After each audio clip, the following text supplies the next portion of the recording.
Mhm. Yeah.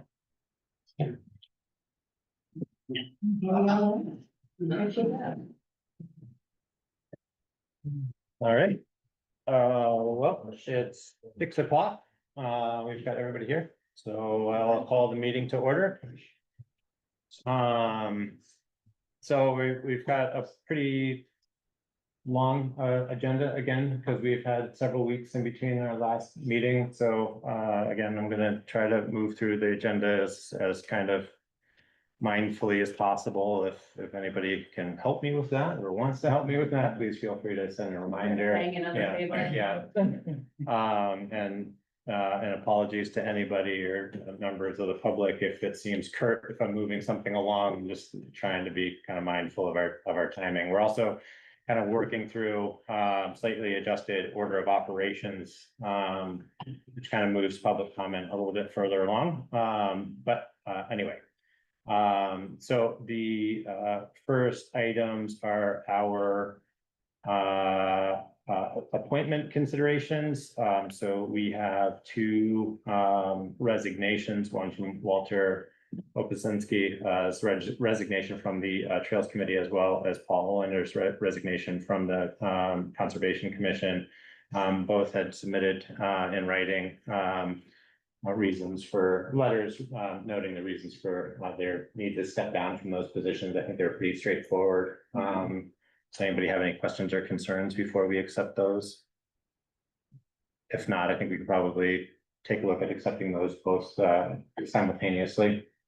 So I'd like to entertain a motion to accept the resignations of Walter and Paul from the Trails Committee and Conservation Commission respectively. Second. All in favor? Aye. Aye. All right, thank you.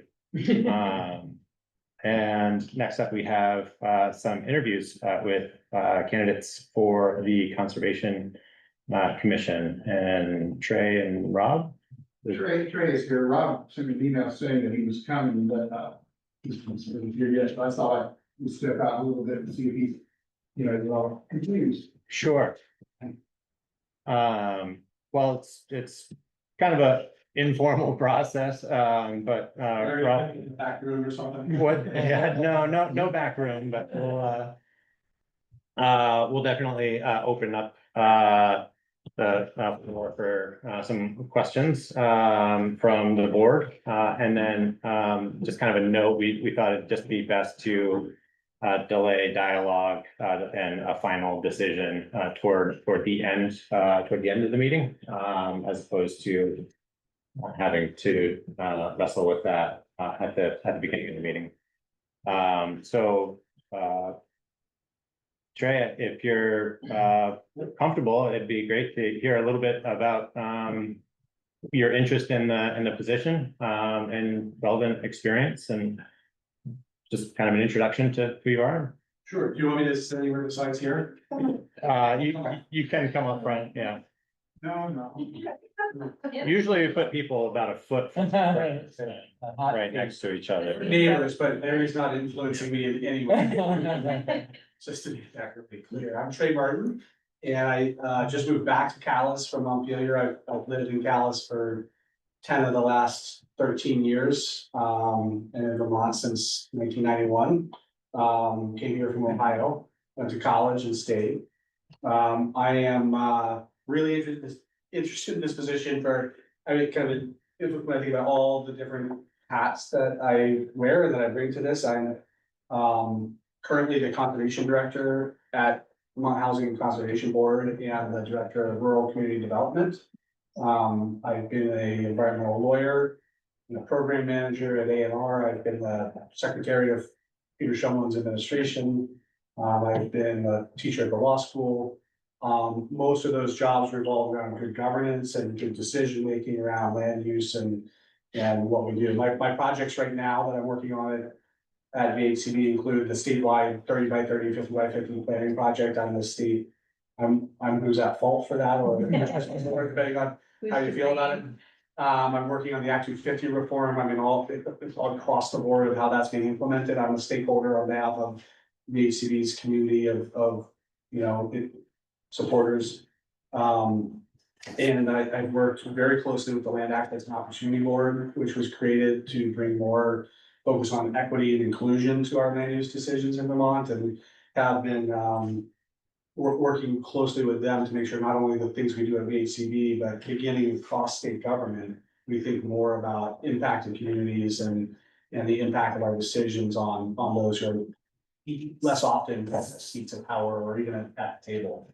So, what I think that is a really circumspect view of how communities make decisions, especially communities of making decisions about conservation. That's a current job of mine, but I don't come to this as sort of a passionately determined on any sort of 0-1 conservation outcomes. I'm not joining petitions or signing things that say you must do this or you mustn't do that. I do really take seriously the fact that I'm the director of rural community development as well at VACD and smart growth, and working with small communities, rural communities to find that right balance of development and conservation is that's, I think, who I am. If there are any conflicts, it's that I'm a potential funder of the community at VACB. That's what we do. I think I know how to recuse myself and disclose conflicts. I'm doing it right now. So, I don't know whether that would be bad for Calais if I like, somehow was perceived as being involved in decisions that help Calais. But at the same time, I don't see that VACD is getting ready to cut a lot of checks to Calais for Conservation Commission work. So I don't perceive any like immediate conflicts, but that's a potential thing for y'all to think about. The other thing is I'm an adjoining landowner to part of your town forest, and so I have an interest in how we make decisions about that. I think it's important that we recognize who adjoins and the emoluments and benefits of being located near conserved land. So you have some decisions ahead of you, I would think, with that town forest and other parts of the town forest, and my family would stand to. We would be interested in that. We need to disclose that as well. Those are the only two conflicts I can think of, though. Other than the fact that I've only got 13 years under my belt here in Calais, which you can decide how to weigh that. Well, I appreciate you taking the time to disclose those. That's a lot of foresight. It sounds like a good fit. I do think one of the things that this board, in its various iterations over the last few years, has been trying to kind of work towards is working with the subcommittees to look for opportunities to fund certain initiatives, especially now in the environment of limited federal funding and other grants, et cetera, being a little more proactive and going out and seeking ways to fund those in a way that kind of alleviates the burden to still move forward on those and fund them through kind of the tax base. It almost seems like the conflict of interest could go the other way, though. Like, would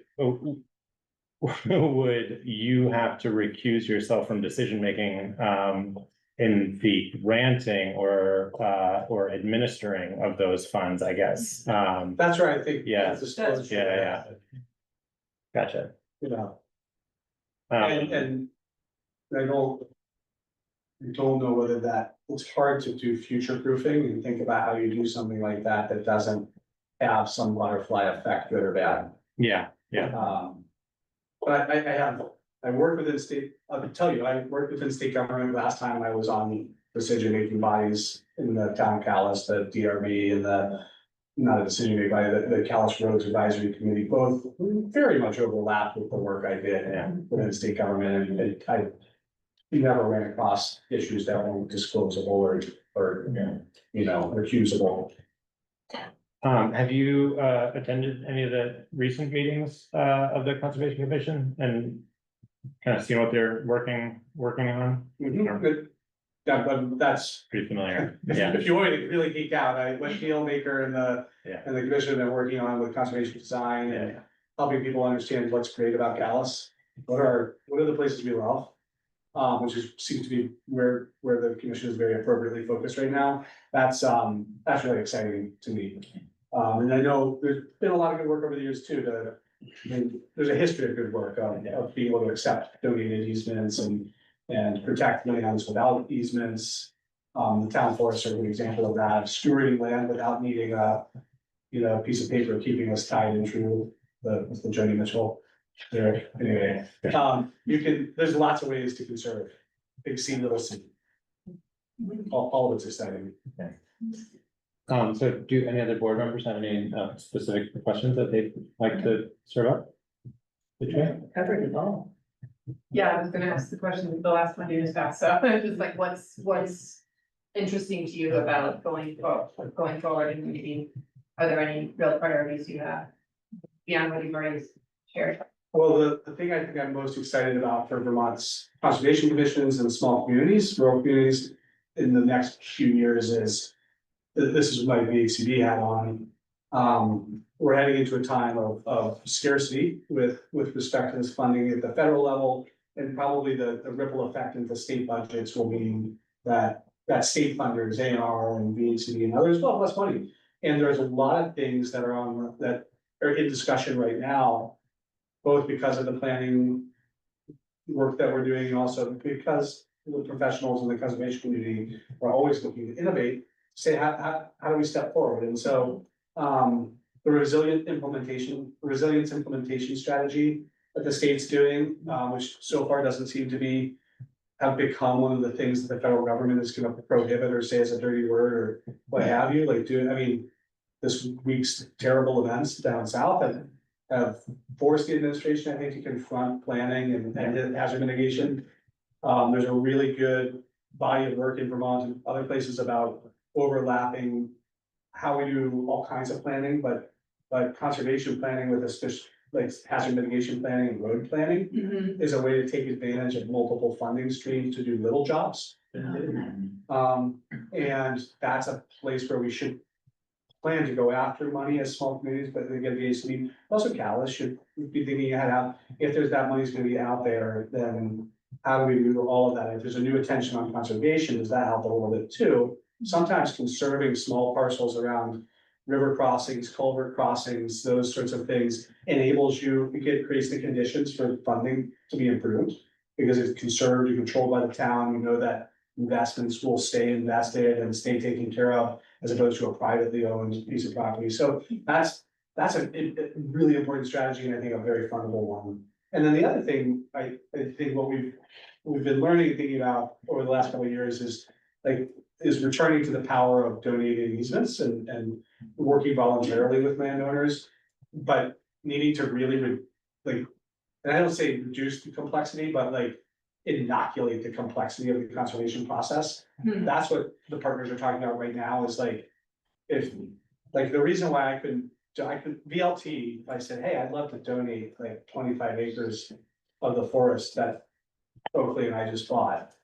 And they'd say, go away, you can't afford that. Right. You have $75,000 to steward it that you'd like to give with those 25 acres, otherwise we don't care what a good watershed you're part of, and we have way too many of those.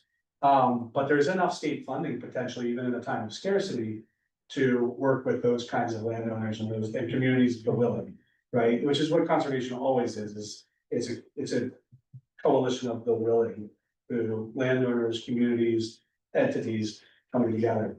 So I think we could I think the VCD process, the nature of voluntary action collectively that helps protect our roads, our habitats, that restores fishery habitat in particular, coming up the streams, that maybe collectivizes us a little bit to take on the mountain. I think that's both fundable and the kind of thing that kids and grown-ups in our community would want to do. I don't know if I'm right about that, but that's what excites me. All right, that's why I hear. Anybody else? Bill, do you have any questions? No, I don't. Yeah. Well, thank you, Trey. I mean, I think the line of sight on a lot of different initiatives is a real asset, especially knowing the kind of consultative role that the Conservation Commission plays within the community, whether it's, working closely with the Planning Commission on town plan reviews, which they're in the throes of working through again, et cetera, et cetera. I mean, I think that there's quite a bit of opportunity there. Do you have, well, Barbara, this might be a question for you. So we had the resignation, so we have the duration of an existing term to consider, and then we have the open seat as well. Thank you. So I cannot recall at the moment if I shared this with you or not, which means I probably didn't. That appointment to the Conservation Commission is a 4-year term. We have two open seats, and both of them, so if the select board appoints you to the Conservation Commission, this is for another time, you would be being appointed to complete a term that has been vacated. That term ends next year, in June of 2026. You would then be eligible to be reappointed for another 4-year term after that. So both of them have the same That expiration? is correct. Oh, okay, well, then it's kind of a moot point then, I guess. Which one do I prefer? The left one? Yeah. That sounds good.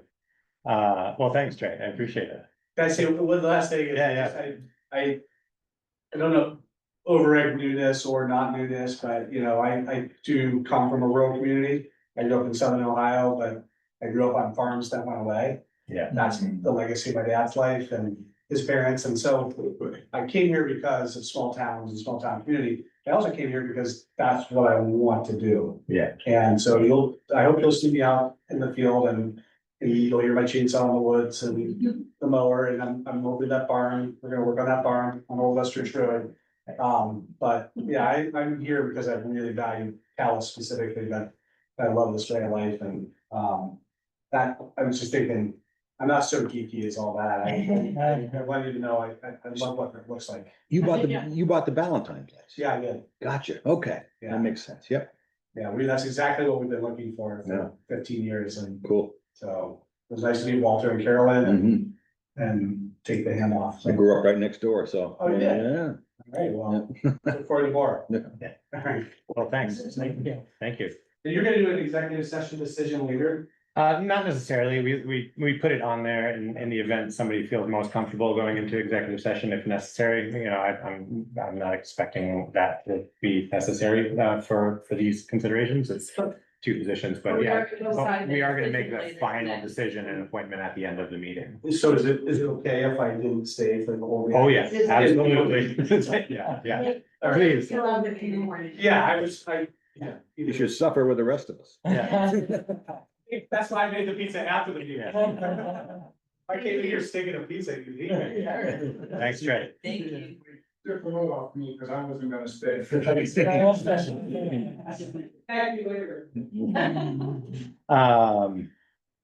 Great, well, the next item up, since Rob doesn't appear to be here, that's okay. I mean, we have both a recommendation and a pretty concise letter of interest. So we can take that into consideration later. If he shows up, we can shift gears and entertain a little dialogue. But we'll move on to a chat with Mr. Mahali. Is there special music we have to play?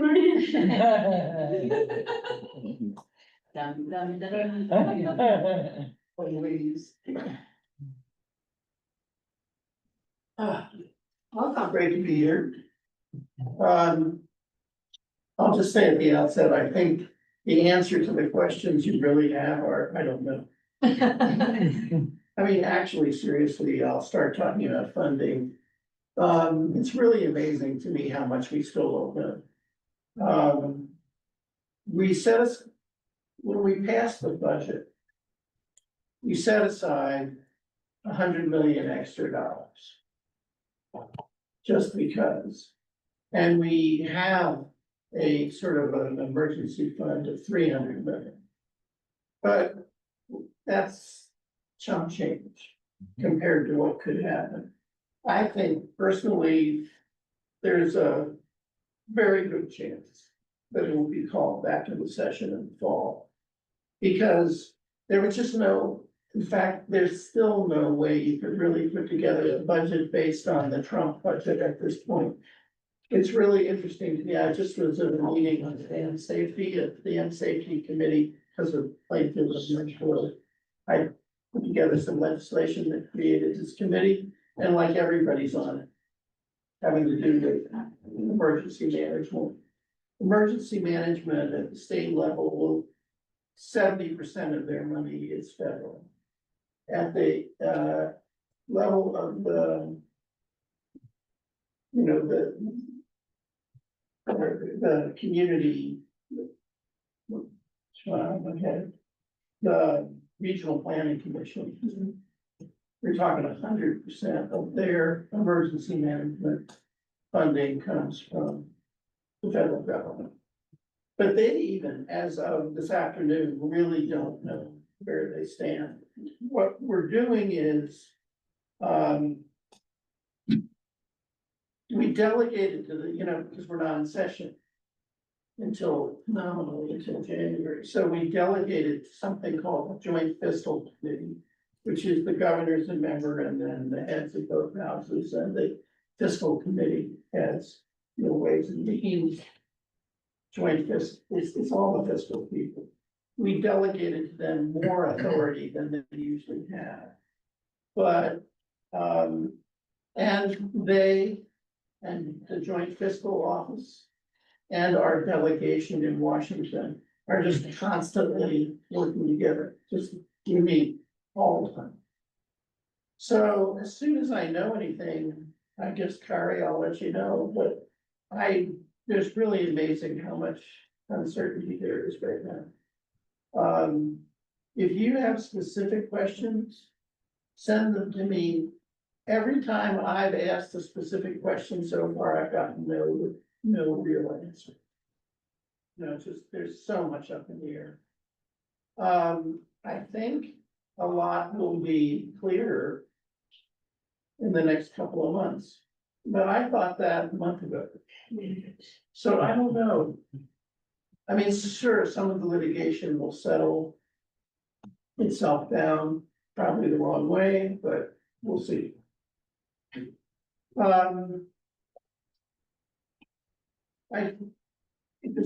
Okay, I'll just talk for a few minutes about education and about housing and a few other things. We set aside $118 million to buy down the tax rate for this year, so the taxes on average statewide will go up 1%. And I would say that despite all the brouhaha about the education legislation, I don't think anything is gonna change for several years. I mean, it's gonna take. We'll get a proposal next legislative session for the new district. I don't know what it will be. There'll be 3 proposals. We'll have to debate and adopt that. And those districts then have to form, they have to have boards designated, they have to have boards elected. That's gonna take a couple of years at least. And then, and only then, will they begin to act, develop budgets, et cetera. So in the meantime, I think we're stuck with the status quo. And I mean, stuck in the sense that we have a kind of messed up financing system. Now, can we hold the line? Yeah, sort of, but the way we're holding the line is with general fund money. And that's just income, that's taking money away from other things. The thing that worries me about the Trump budgets is, and where we're still don't know where we are, is what happens if they really take a hard sledgehammer to Medicaid. We're talking about so much money there. You start taking $500 million out of our budget, then all of a sudden, everything is different. I'll give you an example of what I mean. I'm on the board, the legislature has a certain number of seats on the board of the Vermont State College System. I'm on the board. And when you ask them, well, what's your funding look like? For the moment, they're okay. But half their money comes from the general fund. And if Medicaid, that could all be renegotiated. So it's a very fluid and difficult situation. I think the problem that was faced with education.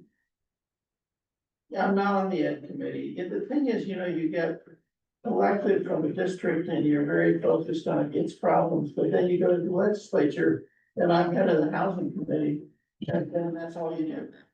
You just get, if you don't focus, you don't get anything done. The only way that something done is to focus. So everything I can tell you about education is what other people, many of them I respect, have told me.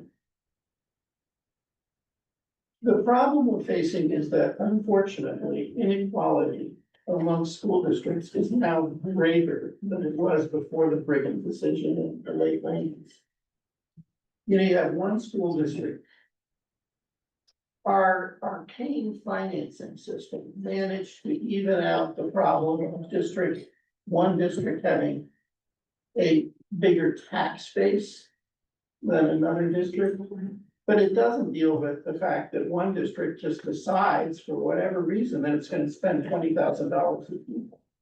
And the other $14,000 a people, and they're right next to each other. And amazingly, there is no correlation between that decision and anything. It's not the wealth of the district. You can look at any variable and it's just all over the map. You can look at rural, urban. It's almost like there's no explanation for it, but it's huge. So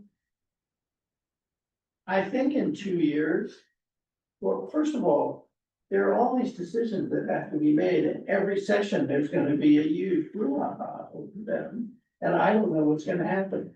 We could relitigate this whole thing every year. So I'm speaking of the system as it is now enacted. Whether that persists or not, I don't know. In terms of religious school, not religious, private schools, I think that the legislation was quite successful.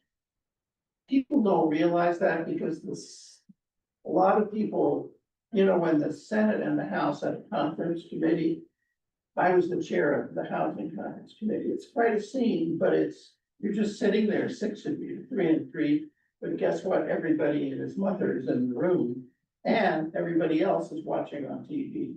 And the Senate conferees were really, I will say, really overplayed their game, really obnoxious on the private school, the independent school issue. 2 of the 3 are the strongest advocates for independent schools, and they just went overboard. And in the end, they were not successful. The number of independent schools right now that receive state funding is north of 50. This legislation will cut that to less than 20. And no out-of-state schools, and no out-of-country schools, and schools have to accept the same amount of money that the local school, that public schools get. The committee that's drawing the lines is pretty balanced. They didn't appoint both of the senators who were obnoxious, they appointed one. And I know the House appointees, and they're for the public school, very strong public school. So the new tax system is, you probably know, it's its foundation formula, and frankly, it all depends on the amount of the foundation formula. I mean, will there be enough? If it's enough so that we don't have starvation budgets, it does have the advantage that it's gonna be a hell of a lot easier for school districts to figure out what they're working with early on. It's also better for the individual taxpayer. Because, right now, if you're like most taxpayers, their taxes is adjusted for income. But it isn't adjusted until they get their refund from their state income taxes. That's where it's adjusted, so nobody knows really where they are exactly. That's changing. If your house is appraised, let's say at $400,000. And let's say because of your income level, I'm just gonna use fake numbers. 100,000 of that you don't have to pay. All that happens is your appraisal goes down to 300,000. So your taxes immediately goes down. It's a superior system. The school size minimums, not school size, class size minimums. I don't think from talking to Jared, I don't think it's gonna affect the Calais school. But they're in the range of 12 to 18. And that's an average for those grades. And it doesn't include anything that's by nature really small, like special ed or anything with a lab or APP courses or, you know, anything like special tutoring, none of those count. And you have to be under the minimums for 3 consecutive years before any action can be taken. So I don't think we're gonna see, when you figure that these districts aren't gonna be up and running for 2 years, I don't think we're gonna see anything going on there for 5 years. And that's assuming that everything stays the same in the legislation. As to the larger districts, the motivation has to do with, to some extent, it's money. I think everybody I've talked to says, yeah, we'll save some money, but compared to an almost $3 billion budget, it's not like it's a huge thing. You know, it will save money because there'll be fewer people at the administrative level. There's no question. I think it's more the equality issue and good planning. There's a feeling like, you know, if you want to start really thinking about, you know, different kinds of special high schools or, you know, large high schools, a bigger school district is gonna do better, is gonna be able to do that. I think there's a feeling, and it comes from the school principals and the school superintendents who appeared, and pretty much everybody said, we can't do that. If you ask us to close schools, we can't. We just can't do it. There has to be some sort of larger mechanism. So anyway, in the end, despite, you know, like a lot of people having problems with it, I voted for the bill as it left the House. And I think the bill that came out of conference is pretty good compared to the House. A lot of people got pissed off because of the behavior of the Senate. I mean, the Superintendent's Association, the Principals Association were in favor of the House bill. The teachers union was neutral, but then when it came out of the Senate, they all flipped. And it was because they were really angry at what happened, not because there's an objective difference that I think happened. The housing legislation is what I worked on. The housing problem is intractable. And it's terrible. I will just tell you that despite all the nibbles in our bill, it was sort of nibbled around the edges. The real problem is that in Vermont and in other places, the private market is broken. Just broken. That is, it costs between $500,000 and $600,000 to produce a unit, no matter whether it's multifamily or individual, and at 7%, Vermonters can't afford that. So that's why, I mean, you've probably read about developers around here who just pulled out. What they're, you know, you say to a developer, here, we'll give you the land for free. A lot of them just say, I can't do it, I can't make it pencil. I can't build the unit for a price anybody can afford outside of Chittenden County. And that's the real problem. So the only answer there is finding ways to subsidize.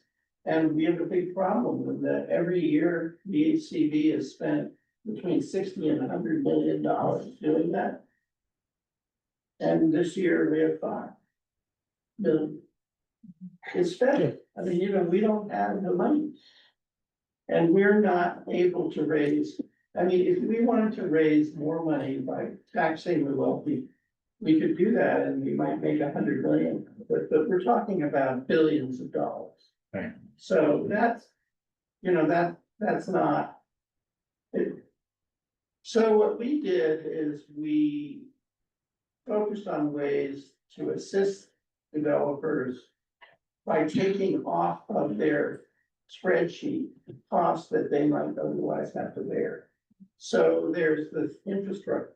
We figured out ways to fund infrastructure without the developer having to take, you know, roads, sewer, water leading to the project can be done either through the bond bank, we've got money for the bond bank, which they can multiply, or by sort of simplified tax increment financing place.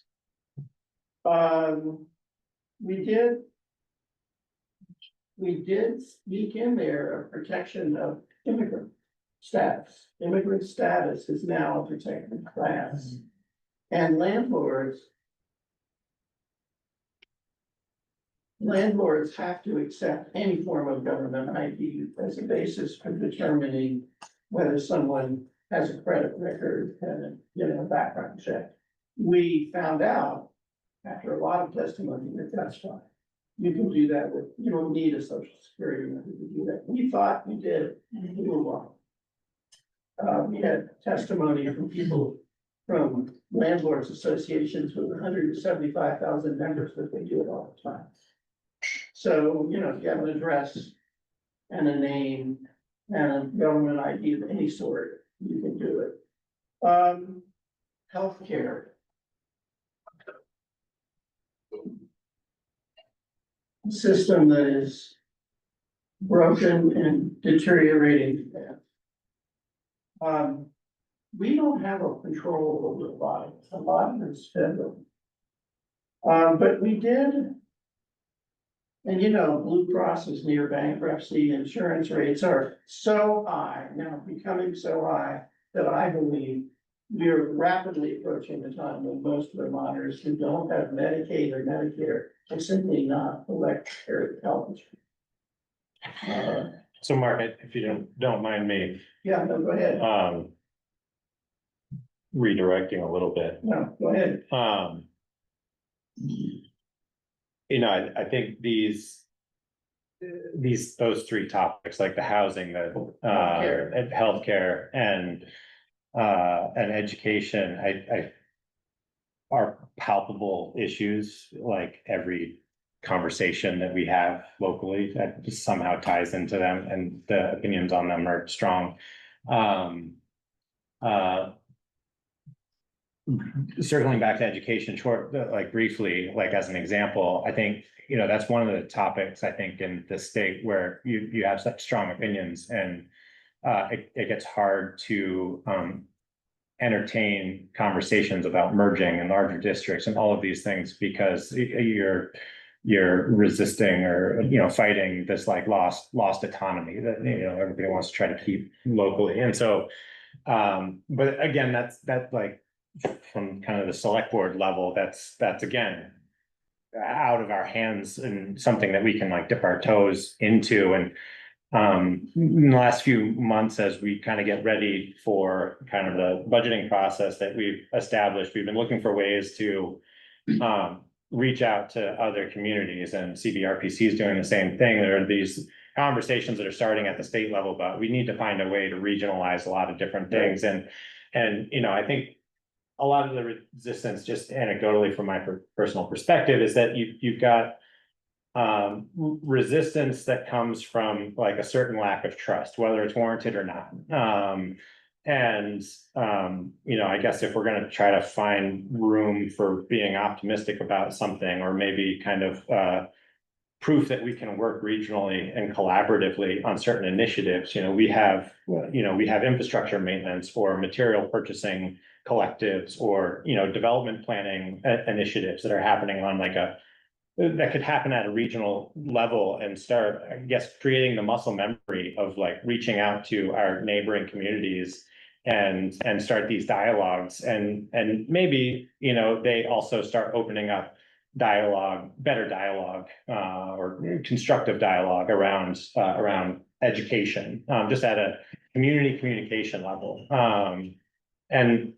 So what still seems kind of a struggle from like all of the information and overload that either comes from the states and various committees, or even the federal level, is where the opportunities are for driving these conversations, or what entities might be able to keep their foot on the accelerator of these conversations, like the CVRPCs and League of Cities and Towns, to really facilitate the dialogue in very targeted ways. I think emergency services end up being another one. These are pretty significant cost centers just within the local municipalities, that if we can figure out how to work collaboratively and enter into, agreements and contracts with our fellow communities, that I think it can kind of serve as a model. And I think that the healthcare can kind of be lumped into that too, we're gonna have to start shopping around our plans annually, it seems like, or I guess there are lockouts from that, so it's probably every 2 years or 3 years in some cases, depending on, which service provider or which insurer we're signing up for, but somehow we have to figure out how to get to that critical mass, and we're gonna have to start working, I would imagine, with other municipalities to start pooling our employee base to start getting some leverage in those conversations, is that? I'm wondering, I'm having lunch with people at the league next week. And I'm wondering, the reason is, on the education level, there's something called BOCES, I don't remember what it stands for. But it's something we put in place 2 years ago that encourages school districts to collaborate in exactly the way you Yeah. described. And it actually creates incentives Yeah. and mechanisms to do it. And what I'm listening to you, because we've talked a lot, when I was on the board here, you buy an expensive piece of equipment and Yeah. you think, should we go this by ourselves? And then nothing happens. Right. And I'm just wondering whether there exists, or anybody is following, trying to create a parallel piece of legislation that would incentivize and allow towns to enter into joint powers agreements to buy equipment, own it, operate, Definitely. et cetera. And I don't know if the league has sponsored that. No, and I think it has to be, it has to be a trickle down type situation, because, the towns all have such limited resources and staffing resources to really commit to that. I mean, we can ideate a lot, and we can, no fault of our own, we try to follow up on these things, but it's hard to get traction unless somebody is saying, like, here's the opportunity. Or, structuring a program where, like, if you participate in a certain level of capital planning and you have a certain demonstrated amount of planning in your budgeting process, that makes you eligible to, say, okay, every 5 years, 4 years, 3 years, these are the pieces of equipment we're gonna be looking at, and then going across statewide and saying, well, there's 24 other communities who are on a very similar, purchasing program, but like, we can't do that ourselves. I also think this is gonna become more urgent because of climate. And the reason is, we have a mud season every year like we did, not this year, but last year. It sort of raises the question of, do dirt roads work? Yeah. And if dirt roads don't work, what does? And that is money. And that maybe just can't be tackled. I mean, we've always done in Calais, we've always run our own shop, period. When it comes to taking care of our roads. And if we have those kinds of mud seasons, I'm wondering whether we're gonna have to do that more collaboratively. Yes, chime in. I think there's a parallel between education districts and municipalities is it's really strong, and I think I agree with Jordan. It'd be nice to have incentives and get some wins and get some momentum. But we're past the point where some consolidation needed to happen, in my opinion. And there's gonna be that plain resistance locally. So I think there is gonna have to be some top-down push to make it happen. And I think, I know people are exhausted. There was a big push to do the education, but I think. But the no, municipal but is next year is a new session, so. Yeah. And also, just to be very concrete.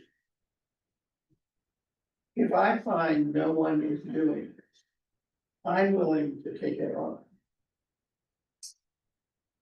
I have to get the deadline to get a bill request into JFO, into legislative council. They draft the bill. It's December 1. Okay. But you never want to wait till December 1 because they get 500 bill requests on December 1 and don't, you never hear from them. what I would wanna do is talk to the person, and on Wednesday, I'm having lunch with the head of of legislative council to ask her which person is the person out of the 20 people for everything I'm working on, and I'll add this to the list. Because what you wanna do is start talking a dialogue with the legislative council no later than September and October. That's the prime time. So if we wanna do something, if nothing is happening, and we wanna do something, by the time the September arrives, early fall, we should be working. Yeah. So there is this joint meeting happening for the Washington County Select Boards. Really? Wednesday, that Vermont League of Cities and Towns is hosting on Wednesday, Thursday, this week, Thursday. That's good. You know, have you seen the agenda? I haven't. Oh, it's a I meet and just greet. signed up. It's It's informal. just an informal. Yeah. Great. Yeah, I don't know if it's gonna be anything beyond that. How many towns are we talking about? 20? I don't know, you know, if I'm gonna be like very frank, like, those are the types of emails that come in, and it's just like, I don't have time for meet and greet. I don't really wanna meet more people. Barbara's going because she cares and she's a good select board member, but like. It's cause I haven't taken on too many responsibilities. But it's in the same spirit of this point, and I think I'd be challenged to think that the LCD hasn't had this thought of like, you know, the Yeah. BOCES like thought, I'm sorry, I'm from New York State, so BOCES is a thing that's very robust. And that, you know, it's just a collaborative layer that helps make people work together and work and buying power and all the things that you all have written into. And I think that, I agree with Kari's point on that we are, as a culture in Vermont and in Calais, we are beyond the point where we can just having things the same way. And I think it is a really hard shift to make, and one that we are sort of committed to continue to socialize and talk about, so that, You're not alone. I Yeah. gotta tell you. yeah, I think leaders across Vermont know intellectually, yeah, maybe not emotionally, yeah, intellectually, that we're an anachronism. That our whole governmental structure is an anachronism. So the question is, how do we redefine it without turning into New Jersey? I mean, you know, how do we keep Vermont, but redefine? There are 2 legislative committees that are working on that issue, that took up that issue. But it's so intractable. I don't imagine county, like, for example, should it be enhanced county government? Should we strengthen the RPCs? You know, what should we do?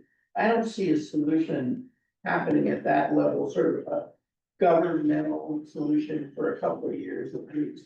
Well, That's already too late. Yeah, So the question is, what do we do in the meantime? And this is the kind of thing maybe we do. yeah, and I guess for me, it comes down to like, what are the resources, like, how are we? There are really intelligent people who are in these organizations, who have some very, you know, acute skills, organizational and management skills, and so. And that is more diverse, you know, at the rural town level. You know, I think in Calais, we generally have, you know, pretty well-informed, well-educated community with a diverse experience, et cetera, and we reap the benefits of that often when we need to rise to an occasion. But we still are in the habit of like standing up our own planning resources, our own, you know, just from a formatting standpoint and reporting, like, what are the key performance metrics that we should be looking at? Like, how do we want to be tracking our material consumptions, et cetera, in a way that is a key performance metric on like whether or not we need to be shifting gears on something. And so like a lot of this stuff can be repeated. You know, just once you have the template, you can just stand it up and send it over to another output. And it seems to me like if the league and CVRPC were putting together resources like that, sending out templates, you know, that can provide actionable tasks for the towns to kind of work through and homework. That's a really great way to start a lot of conversation. Let me ask you. So the first step I will take is talk to the league next Wednesday. Can meet with Ted Brady and his people on a bunch of different issues. And who, if I start moving this, who do I coordinate with here? Okay. All right, and I'll let you know, I mean, it's conceivable, the answer is not. Because we could be in, I said this afternoon that we were thinking about legislation on dam safety. I mean, given what's happened in Texas, you would think, wouldn't you, that we could have a little money for flood, dealing with floods, just a little? Well, if we don't have any, nothing's gonna happen. So, you know, it's just we're gonna have to see. We could be in such a scarcity. And yet at the same time, as people were saying this afternoon, all these RPCs and safety people, what we've seen in Texas, you know, and in the South and here, it's just like the beginning. It's not like, oh, wow, Right. this is once in a blue moon and it's gonna get better. It's just the beginning. So good news, right? I can tell you, I am very pleased. We did pass legislation controlling drug prices from hospitals that they can charge. And we did pass legislation requiring that going forward in a year or two, all pricing of hospitals is going to be standardized by what Medicaid pays. Mhm. And so, yeah, that'll do something, you know. But of course, the governor vetoed the homeless thing, so everybody's on the streets. And so it's mixed. I don't wanna take, I can sit here and talk with you guys. Yeah, no, I want to be careful, because we're getting a little behind. We have some other kind of heady conversations, immediately ahead. But are there any other, Anything else you'd like? things me that you'd to- like to just kind of flag for follow-up? I think what stands out to me, first of all, thank you. Yeah. For your work, very much so, and, but one of the things that stands out for me is just, as you said, you know, with the education, really, we won't see that for a couple of years, and, I know with the budget, you know, we're not gonna understand the full impact, Medicaid impact is gonna come over time, all these different things that are over time, while we recognize that there's some real failures that are gonna happen. Really, we are at the point, and this is my own view. You name the subject, Yeah, whether it's public safety, health, you name it. We're suffering from kind of letting things bump along for quite a while, and now it's health. And, well, and I think it's, you know, it's difficult, obviously, but it's also it's the reality, and it's also the frame we need to be making decisions in with our community to be as proactive as we can, where we can. I agree. And I think actually you're pretty well organized. Believe it or not. I mean, there's a lot of towns, well, you have a town administrator. There's a lot of towns where there's no one. Right. You have a really good clerk and assistant clerk. There's a lot of towns where there's a part-time clerk and nothing going on, and that's the only person. Right. And where, you know, it's just. This is a relatively functional, really high functioning town, and I'm not saying that by way of flattery. It's true. Well, thank you, Mark. Go Just ahead. one Yeah, yeah, quick please. thing. Just want to thank you. This was actually really helpful for me. I hope that you'll come back sooner than later, like maybe in a few months or something like that, give us an update and hear from us Well, again. I'll get back to you, within a few weeks. And the other thing is, if you hear success stories or opportunities, if you can pass them along, because I am concerned about kind of spiraling the drain here and getting into, Right. just a very negative, frame only, and, Right. I think that's important to get. We want inspiration best from outside. practices, we wanna move forward with good ideas, we wanna, yeah. Hmm. Back in the car. Right, and Yeah, to put together a budget, Yeah, right? Yeah, thanks, Mark. got it. Okay, thank you. Thank you. Well, that's, next item is, long-term planning and we've got, plenty to talk, about. The two main, Jordan, yeah. sorry, just oh, sorry, Just a quick word, I'm gonna leave, but, this may be obvious, but we really can't support Rob Adams. If he's not here, so I assume you wouldn't act. In the absence of the interview and so forth. okay, thank you for, sharing that, I appreciate it.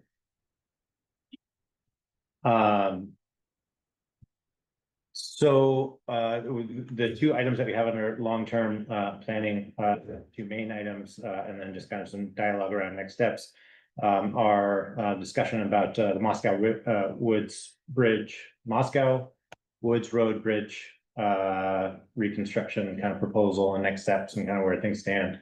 And then we also have, the quarry purchase, conversation, as well. So, Toby, do you want to give kind of a quick synopsis about where we are at? We did apply for FEMA hazard mitigation funds from the 2023 storm, which would have included the removal of the dam as well as replacing the bridge. We did not get money of that. So essentially, we're now on our own at this point. There's still a chance that we're still on a list if some people don't follow through with their projects or there's another issue with it. And maybe money, so it's not the end, but it's right now it's the end. So then it falls on us as a town to deal with the bridge. Now, in 2014, the Wolf Engineering said this bridge needs to be replaced, so that was 11 years ago.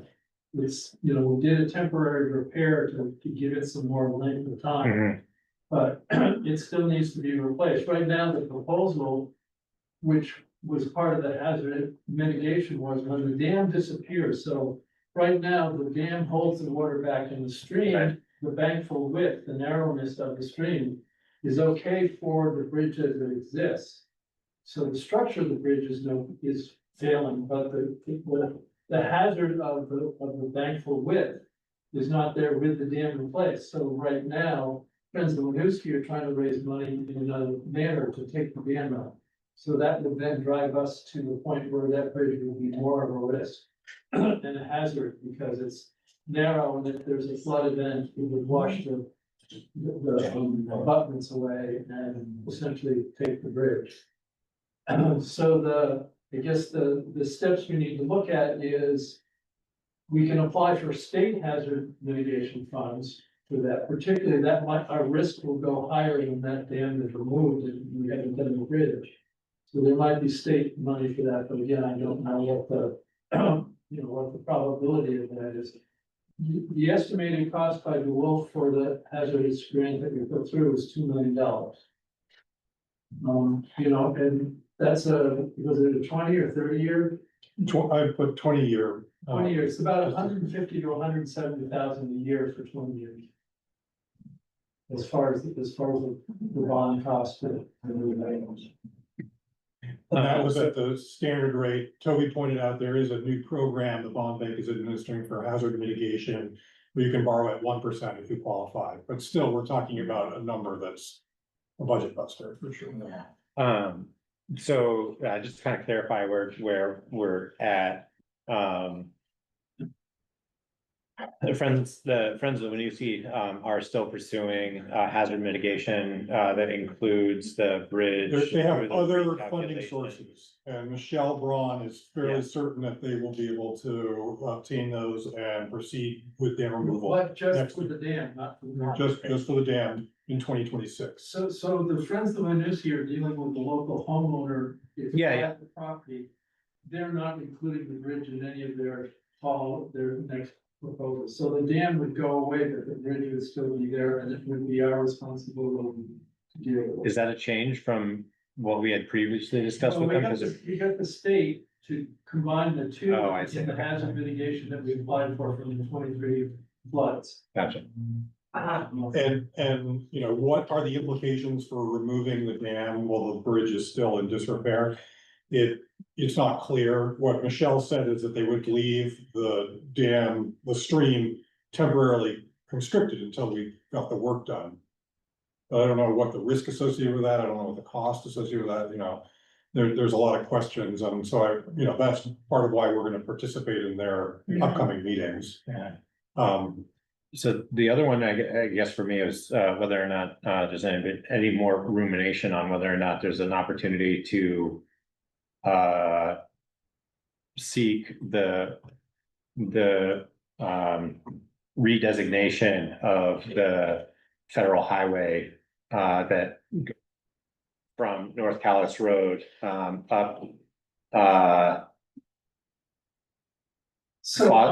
Foster Hill Road, as opposed to going Moscow Woods, which then would potentially, in a worst case scenario, if the bridge gets taken out because we haven't had, you know, the opportunity to fund a repair job, that would increase the portion that would be covered by federal federal highway aid.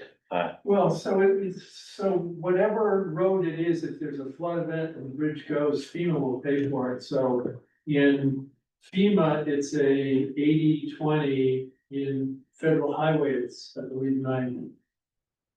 So But at $2 million, that difference in 10%, you know. I don't know the procedure to redesignate federal highway route would take. And I don't even know how they decided it originally. I think the state It's did. just all of a sudden it's there on the map. Somebody in Montpelier sat down and said, let's designate these as federal highway. And I'm not sure the town even had any say in it. No, it doesn't look like it. so I did ask Keith Coven of the RPC to look into this. I know he made an inquiry of the state agency of transportation. But I haven't heard what the response to that was. He wasn't particularly hopeful. I think the whole idea of this is a scenario is to wait until it fails and then have the federal government chip in. The whole thing feels like an exercise in like risk analysis. Yeah. Like we could go that route. I know that there are towns that consciously do that kind of thing. But who knows in this climate if there's gonna be federal money available, right? So I don't think there's any great solutions here, but we wanted to put it on your radar at least.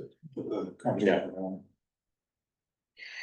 So there's a meeting already scheduled with Friends of Winooski. They actually have two. So that the next one is, I guess, I'm planning on attending that next week. Christie and Jordan and Yeah. myself will be there on the 23rd, and then anybody can come on And then the next one after, I can be there next week, but I'm. the 30th at 6 P.M. at the rec center. Yeah. So again, the other issue is the bridge may fail on its own if we continue to just let it sit there. Well, it's got quote unquote temporary structural supports. But it can continue to deteriorate the abutments and become worse and worse of the problem. So it may have an issue before the flood. Yeah. All right. What's our current sort of protocols around monitoring it, or like, is the road crew looking at it at a certain intervals, or should we have some sort of plan That's a to good idea. I think we want the engineer to probably. recommend Is it something? currently subject to any weight restrictions? It was while it wasn't fixed. Well, I think it has a 24,000 pound, but I don't think that's ever been engineered to assume what it is. I mean, I can ask DeWolf if their prior investigations can suggest any kind of weight limit. You might have to restrict it, and then you're talking plow trucks might not be able to roll, school buses may not be able to go over it, if you get to that, so. Well, I mean, I think we would have the opportunity to make the exception for fire trucks and school buses, but if we can restrict it to other vehicles, like, you know, anyway. They just took a 120,000 pound truck over it with that excavator on it. They were using by the post office. So. Put some stuff over. Yeah. No. But I'll inquire of DeWolf if they can just throw a ballpark figure from the prior. Because they did another evaluation between the freeze from the grid to replace the abutments. Okay. And they may say, yeah, it's a 5,000 G Single Honda's only. All right, thank you, Toby. I'd like to move on. We've got the conversation around the Pelchuk parcel and proposal. And Greg and Rose are here. Welcome back, Rose. Welcome back, Greg. Yeah, I mean. It's hard to work with a celebrity. She shines a wonderful light on you. Yes. So, you know, we've been having, I know it's kind of seemed like this has been pretty quiet and frankly, it has. A lot of it's relative to the kind of serious questions that we've got with the budget and anticipated long-term planning and major project expenses that have been coming in, you know, the Moscow Woods Bridge being one of them, and then we have the and Hill Culvert that we just started getting some initial numbers on what it would look like to replace that culvert at $800,000, I think was the cheapest one, the Ken Hill. Yeah, 1 million. Essentially $1 million, just $1 million here and $1 million here. And knowing with our capital planning, our debt servicing schedule, it looks difficult to be able to make a recommendation to pursue any specific property acquisition, but and I certainly want to acknowledge that, like, there is a need for to be used and generated as closely to the town as possible, but I'm personally having a hard time kind of reconciling the limited resources that the town has and bandwidth to even manage an operation or manage a parcel like that. And so this is kind of an opportunity for members of the select board to weigh in, and certainly for Rose and Greg to give us an idea of where you guys are. Rose, you've mentioned on a number of occasions that, you know, you'd love to see this resource used and taken advantage by the town, or seeing the benefit of having it, and I don't disagree with that at all. It's a pretty appreciable sentiment. But I also don't want to get in the way of private property owners going out and finding the best opportunity they can to just sell the parcel.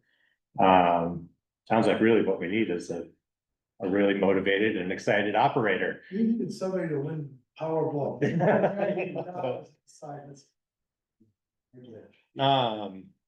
I mean, we heard just what we've heard in the past hour, and knowing how the big word from the federal government is, you know, indecisiveness or uncertainty. And we just don't know, you know, and that we totally understand, and, you know, the Moscow Woods Road, that bridge, you know, what if it fails, this one over here can't fail, you know, we certainly get it. But we did talk it over among the two of us, and we also discussed it earlier today with our two grown children. We decided not to wait any longer, and because we do know someone was interested, so we're gonna just see if they are still interested or whatever. Your proposal come 3 weeks ahead of when they said to me, and I leave in first come first. Sure, yeah, well, We told That's what I them did that, you know, we had discussed it with the town. So yeah, so maybe we'll know more, you know, in the near term, but, you know, if all of a sudden the town gets a pot of money and you know, like buy a 45-acre tract of land that has some really good stone reserves, but, you know, I just don't see it. I mean, we're taxpayers here too. I mean, I just don't see it. Those are good buy, those are okay. Right, I mean, we all were excited about the prospect and the possibilities it could open up. It just feels like at this time, Yeah, at this moment in time. and you know, our Act 250 permit is good for 10 years, so we did renew it. So we did put that money into it, and we haven't taken one rock out in 3 years. So we've already, you know, Right, we only for sure. have 7 years left till the next person has to renew it again. And so, but, Governor Scott's emergency declaration is still in effect. Mhm. He renewed it for the 5th time Mm. in December. So all of the restrictions associated with the Act 250 permit are null and void, so. But we would even have an excavator over there, so anyway, but, I mean, we totally understand, and if something changes, but, you know, I don't see that. It would be nice, it'd be a dream, oh, it's almost like owning a summer home. Oh, let me buy this 45-acre parcel, and we could develop it whenever, and, you know, in 20 years, when there's no more gravel supplies, oh, we could crush our own and make our own gravel. Right. But you just don't have the luxury of that. Exactly. That's right. And Yeah. other one is transportation, guys, that's the biggest thing, well, Yeah. crushing. Crushing was easy here, it's transporting how many miles you gotta spend. Yeah. And now, those trucks are over a quarter, 200,000 and up. Yeah. Yeah. Not counting the drivers, they can work, Yeah. and then put the fuel in. See, I speak of that because I sold all this stuff. Smart man. I did, I sold all these from here, already is going. I'm still working there because her honeydew list is bad. I mean, I shared this with Rose a little bit earlier, but you know, I think. I wish the conversations were a little bit more evolved on the regional level, because I think. The number of these parcels, their opportunities or resources, you know, they're fairly finite, and pretty well known, and. It seems like something that would make sense for a regional 2 towns or something, but like, again, for towns to stand up those negotiations, on their own is hard enough as it is. But even if it were just for stockpiling, it would be nice to have stuff more efficiently trucked and accounted for. Anyway, Okay, folks. It's okay. keep, you know, Thank you. good, I mean, genuinely good luck. Let us know how the conversations evolve and keep us in the loop. As we will if we keep poking people and we do find those pots. Thank you. Thank you. So much, yeah, really thoughtful. Yeah, well, we feel bad about it. It's okay, guys. I think the new homeowners may be okay too, okay? Yeah, Anyway, we're gonna let you get on with All your right. business. thank you, Rose. It's good to see you. Thanks for coming in. Nice to see you. Yeah, Yes. You know what? and happy grandparenting. Congratulations. Yeah. It's not doing the minutes anymore. Yeah, good luck. Good night. So next steps as far as long-term planning process, Kari. Still trying to pull together a meeting, it would be Yeah. a small group meeting with the folks from Woodbury. They definitely want to do it. That's what our calendar. Okay, And good. I don't have anything planned after that, but we can certainly talk to East Montpelier. Marshall. Okay. Other people with no. Yeah. Yeah. All right, well, we'll try to get some meetings lined up. I mean, my time is somewhat flexible, or at least my schedule is somewhat flexible. So if we want to do another, you know, office meeting, I think that those are pretty productive. So, just let us know if we hear anything back. So the next item that we have is the spring check-in with the listers. So we got Wilson and John and Rachel, welcome. And just see how things are going, to see if we've got if the select board has anything on its immediate purview, I guess, that it needs to consider to support the work. I don't have much of an agenda beyond that. It sounded like there might have been some business to consider, but that's going a different route, right? That goes through the PACU. We're gonna launch the grand list, final grand list sometime this week. Zach Stills can go out and. That's it. That's the end of this busy season, now it's just waiting for people to complain. We went through grievances. Yeah. One grievance. That's great. So things are going well, the inspections by number. I understand they started, but I don't think they've really gone into any houses and looked around yet. They came into my house. Did they? Yes. They came to my house and they said, we'll come back and look inside later. Oh. But we didn't know why. Seems You're inefficient. playing that dog barking tape?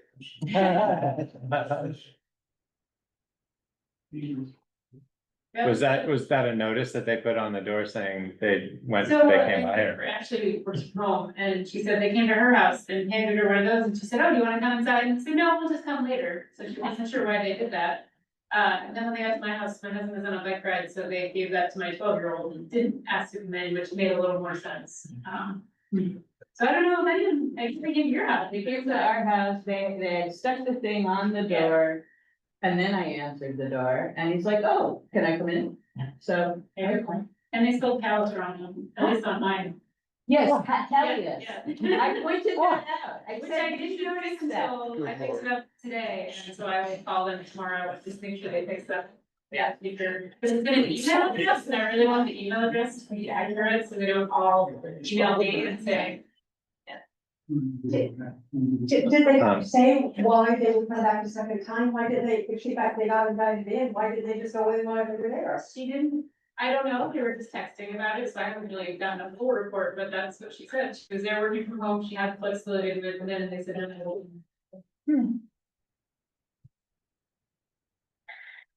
the person who came to my house said that he was gonna be in charge of the whole process, but now he and his family are relocating to North Carolina. So there's like some flux in who's doing what.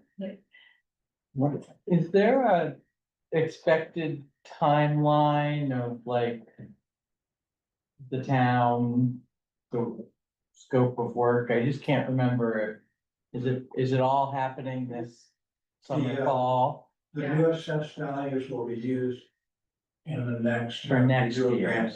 There's gonna be this one massive switch over, Yeah, immediately after April 1st. 2026. okay, that's what I thought. John was pointing out that they will plan for many grievance hearings. Right, As a yeah. result of next year's letters. Right, yeah. And is Nemrick going to, I'd assume that when Montpelier went through this and contracted out the reappraisal, it sounded like the contractor was heavily involved in trying to, it seems like they had like a pre-grievance step that they put into it. Is Nemrick gonna be facilitating that? Something similar so that it doesn't fall on the listers or the town to all Nemrick? Right now, unless we're invited to participate, we understand what they've done to modify a person's assessed value. We can't offer anything on a grievance hearing, Nemrick's gotta deal with it. Okay, Well, and the whole, one of the things on that little piece of paper is you have a personal code, so after they assess your house, you should be able to go to their portal, put in your code, and they'll say, you know, you have this many bathrooms, this is how we assess that, and that was many, so you can actually see their data and how they got, the number they got, and then I believe they have a grievance process first.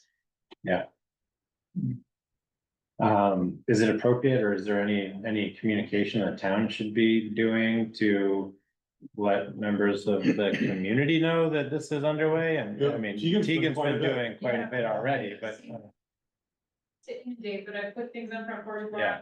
We also put physical notices up around town, Mara and I did that, and then there's a frequently asked questions on the website that we can direct people to. okay,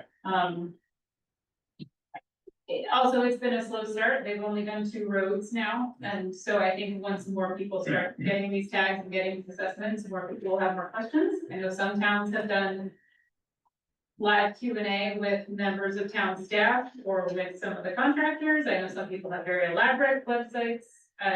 People have done a variety of things. I think at this point, it's just about keeping lines of communication open and having the resources to give to people when they have initial questions. Well, the last bit that I just want to check in with Rachel, and welcome back from vacation, and welcome to the role. Are you feeling comfortable with kind of some training opportunities that you have access to? Is there anything that we can do to help facilitate any of that?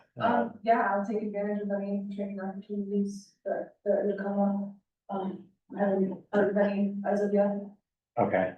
There's a- VLTC, I'm sure, Yeah. has a file of them, but maybe not. Well, there's an email that comes from the property assessment. It came out over the weekend and it always lists training, so I can forward that to you and make sure that you see it, and it'll give you some of the options for trainings that are on there. Some of them are remote. I don't think they're remote. I've never done one. They've done them, but I get emails of the template. But in addition to it from a League of Cities and Towns. I don't know how much VLCT has for that, but we can check. They have some, They also have list for stuff. Yeah. PBR and the IWAL, the fuel monitor, but. The master social games tools, so, EOCT. Okay. And There's a lot of stuff on, reported webinars, you know. Yeah. So there's actually a team sheet. good. Wilson and John, you guys have been doing it for a while, and would it be appropriate, I guess, for you guys to run a certain amount of introduction and training for the software, or is that easier to do as you're going through specific processes and tasks? The software at this point is manual. Yeah.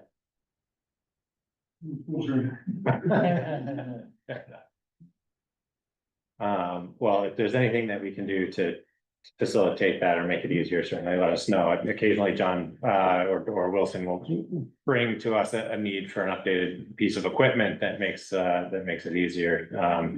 Sounds like mostly a software issue that we don't have much control over, but if that changes, certainly let us know. Thank you. Appreciate it. And was there anything else, Kari, that you had? Great. Thank you. So the next agenda item is just kind of a brief update on where we're at with a recent public request to explore a community nurse program or position. There's been a little bit of dialogue that's been circulated around with James and Emergency Management Director to just kind of see if he had any thoughts. He shared his thoughts and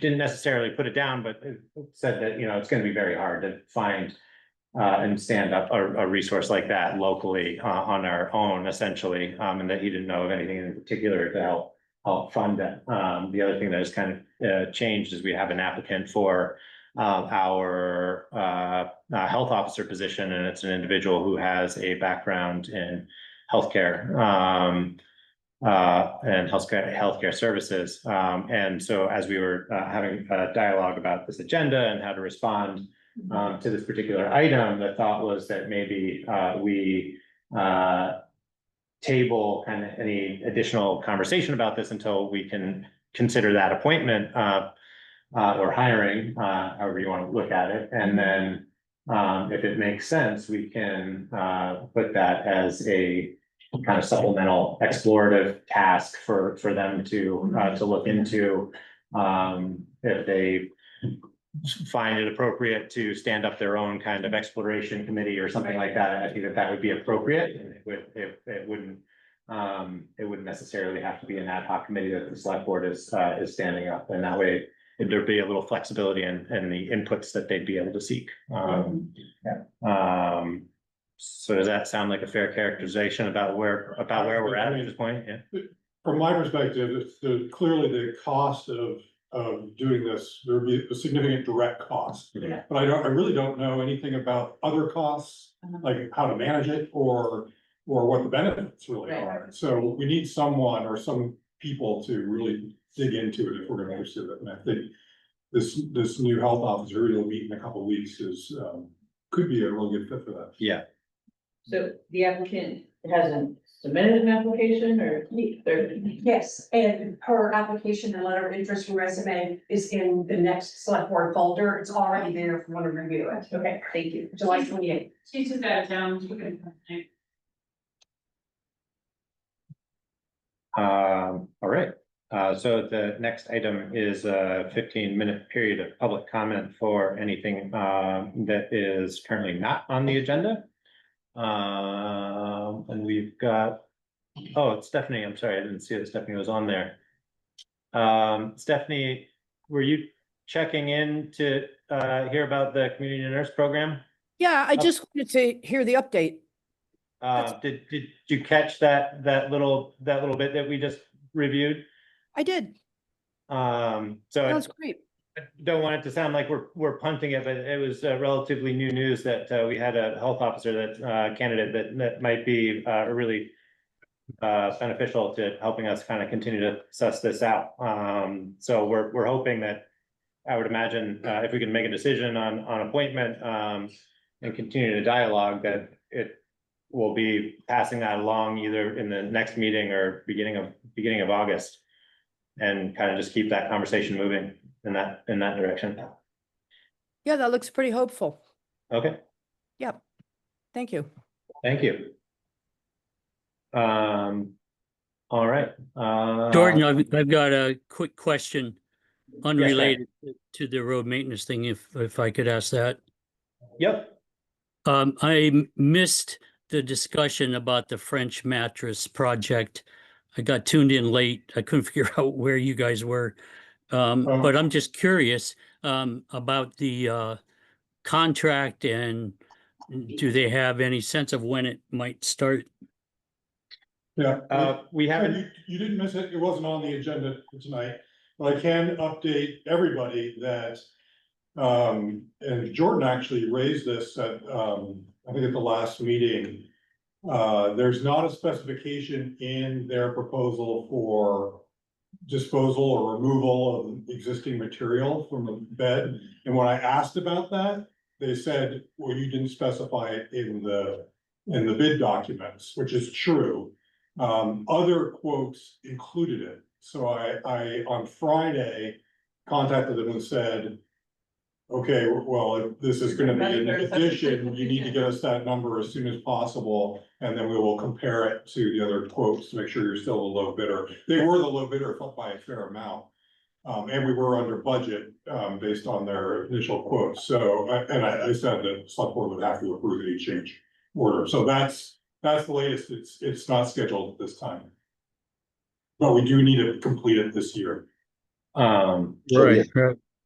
Yeah, I mean, what did they think they were gonna do with all this stuff? It seems odd they didn't consider that. I don't want to speculate what they were thinking. Yeah. Right. Right, yeah.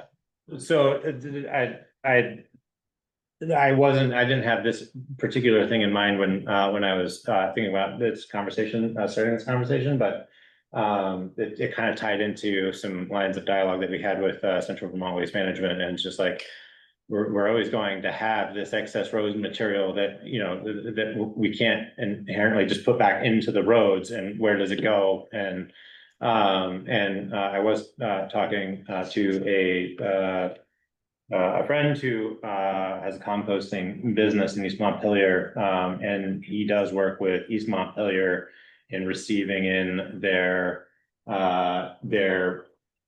road material and work in trying to like go through a reclamation process. Essentially, he screens it out and takes the sand out and repurposes it. And I just kind of like very casually was like, is that something that is that something you're considering doing, and he's like, oh, I already do it for a couple of towns, and so Okay. if we would like to explore I'll that a follow little up with you further, about that. yeah.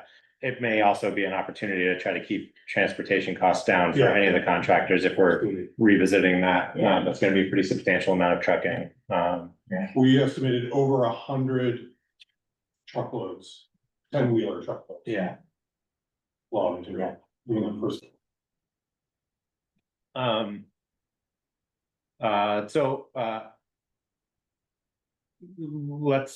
gonna assume there aren't any other non-agenda items for folks are hoping to comment on. So if that is the case, I'd like to move on to the administrative items. Or no, I'm sorry, the private road maintenance agreements that we currently have up for consideration, which there are two.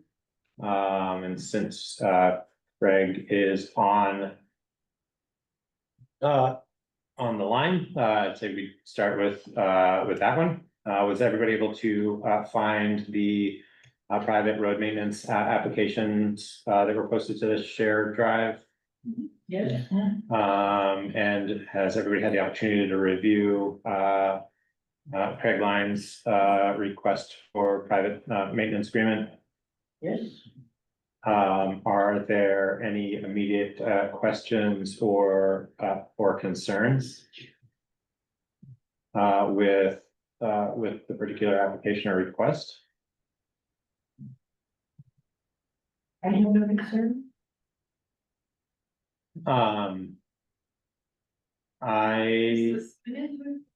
Yeah, so I mentioned this to Kari too. So we're getting obviously more organized around these and setting expectations. And I'm wondering whether or not it's necessary to have the signage in the roadside. Okay, sorry, so this is yeah. a new form, first time we're using the new Yeah. form. So it says at number 8, It does. I will install signage, and the question is, why? Well, so part of the context, I think, behind this was also to kind of capture other work within the right of way, and if there were individuals performing work within the right of way, signage warning traffic about that would be appropriate. I don't know if that number 8 verbiage was constructed specifically with the intention of saying, you know, warning the road crew. There's only a handful of these, and they're reviewed through a process, and it seems a little excessive, I think, to have to put that up. I think there has to be something. Something. Maybe it's 2 green ribbons at the start and 2 green ribbons at the end, but something has to be there. Because I don't know what the property line is, Yeah. nobody does. Okay. And I agree, the no mow signs, I'd rather not see those, but something has to clue you. Hey, I need to pick up the blade here and put it back down. Right, especially as we get more of them going on, you can't expect whoever's mowing to Right, know all the property boundaries of all it the just, people. who it kind apply. of starts putting for a standardized process for that instead of the owners, Okay. you know. I would just, Go ahead, sorry, Greg. just looking for a pause. I would just say it's easy for me to put the signs up. And I know last year Bill was not clear about where my property ends on the north and the Lowe's begins. There's no obvious, I mean, there's a big maple tree and I know that, and I know where the pin is, but nobody else does. And so it's easy for me. I think it makes it more clear. Yeah, I think it's needed and not hard. And as soon as the season was over, I took the signs down.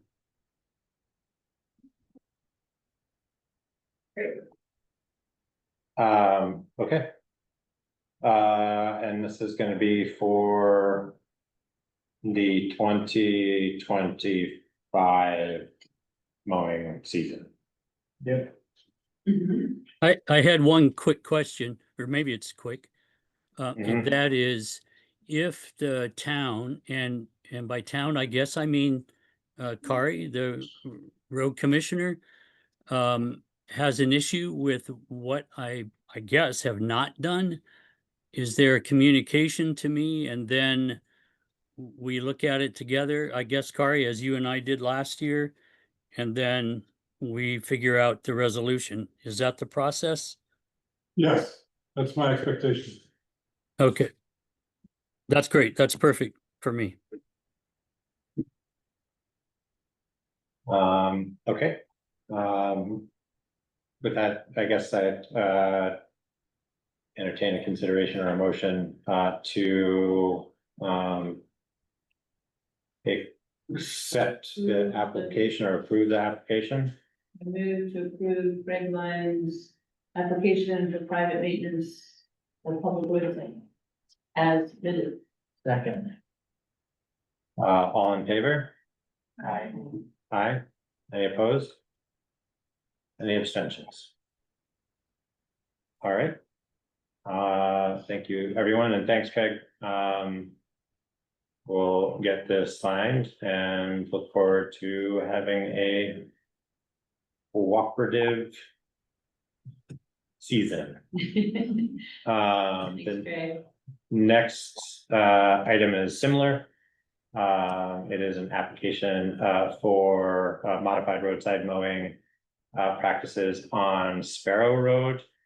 That was submitted by Andrew Nemethy. Is everybody familiar with that application and the road segment that's in question there? I'll say that this one, there was no application for this last year. I understand he has applied in the past and accepted. When I looked at it is a 1/10 of a mile. It's straight, it's flat, relatively flat, and it's open most of the way. So seems like a sort of an ideal condition, although maybe Bill, you have another opinion on Sparrow Road. As long as he's gonna mow it, as long as he does it, I don't care. Yeah. Listen, I'll just say that I was contracted by Dan Lynch, who owns the house on Bliss Pond Road, but right there at that junction, to bush hog both sides of Sparrow Road. And so I actually mowed more of that than Andrew said had been done before, but nobody told me not to mow some of the brush that was right along the road. So some of it got mowed right along the edge and some didn't. But it is very open now. Has anybody had any conversation with the other property owners that are on that road? I guess the only other one would be that, yeah, it's the Lynches and I'm sending an email about that right now. Walter Obazinski. I don't know. I'm kind of curious about, I mean, this seems like an odd class 3, but I haven't done my homework on this, admittedly. I think each property owner should have to submit. I don't believe one person should. Unless there's a letter from the people to the town, in my opinion, Initial or something like that. something. Yeah. Or staff could verify that these folks are okay with it. Yeah, I guess that I would feel more comfortable if I have a better understanding of what the. Conditionally. I mean, I don't know that it makes much of a difference because it's a request not to mow currently relative to the current conditions, and so, I don't know that another couple of weeks is gonna be. Yeah, if it's not on the schedule and it's a dead end road that really only services 3 parcels. It seems like we can kind of like table this just to make sure that everybody who's gonna be on that road is on the same page. Probably best practice to Yeah. verify. Does that make sense to everybody else? Yeah. Okay. So we'll table that one, for now, and then we'll take it up on the next meeting. Very good. That is the private maintenance, agreements. I'd like to move on to the, yes, Barbara. So, your second conservation commission applicant is here. Do you want to tap that in before we move on? Oh, wait till the end of I was the doing my agenda. usual schedule at 8:50, so. Oh, yeah, sorry. For the confusion, that was just kind of the time that we had reserved for kind of deliberating, and making a decision, but no harm, no foul. We can certainly, add it in here. I think now's a good time, and we'll, entertain an introduction and some questions, and you can stick around if you'd like until the end. But the intention, was to, certainly, let folks take off if they need to. Again, the executive session is really just kind of a precautionary, use if needed, for one reason or another. But anyway, so Rob, no, this is perfect. Come up and talk. Come on up if you don't mind. Yeah. To the hot seat. We need to be consistent in our treatment of everybody. That's great. Where do you put the eggs? Yeah. So. Sorry. Uh, Just water. So- Anything important. Rob, thanks for your interest in the position. You sent in a letter of interest, and then there was a note from Larry as well. Would you mind just kind of giving us a little bit of a summary on your interests in serving in this particular capacity and the work of the Conservation Commission? I'm very interested in, participating in a lot of different ways, but conservation is something that's near and dear to my heart. I've been, I don't even know where to start.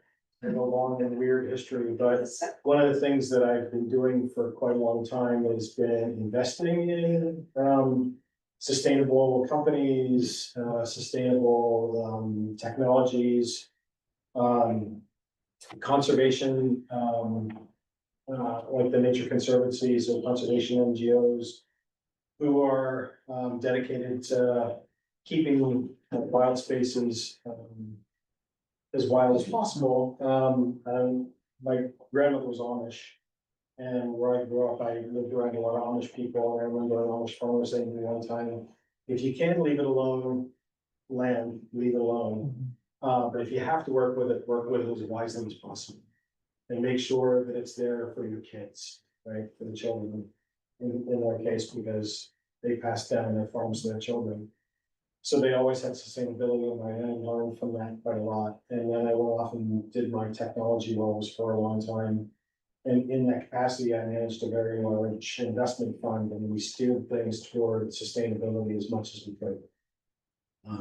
We were a pioneer in ESG, and I invested in stuff all the way from how to sustainably use rice husks in India, all the way through just purchasing conservation land in the US and China and other places as well.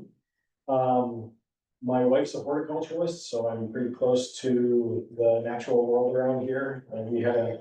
I had a conversation with Larry about bishop's weed or goutweed and how I have some of it and trying to take care of that.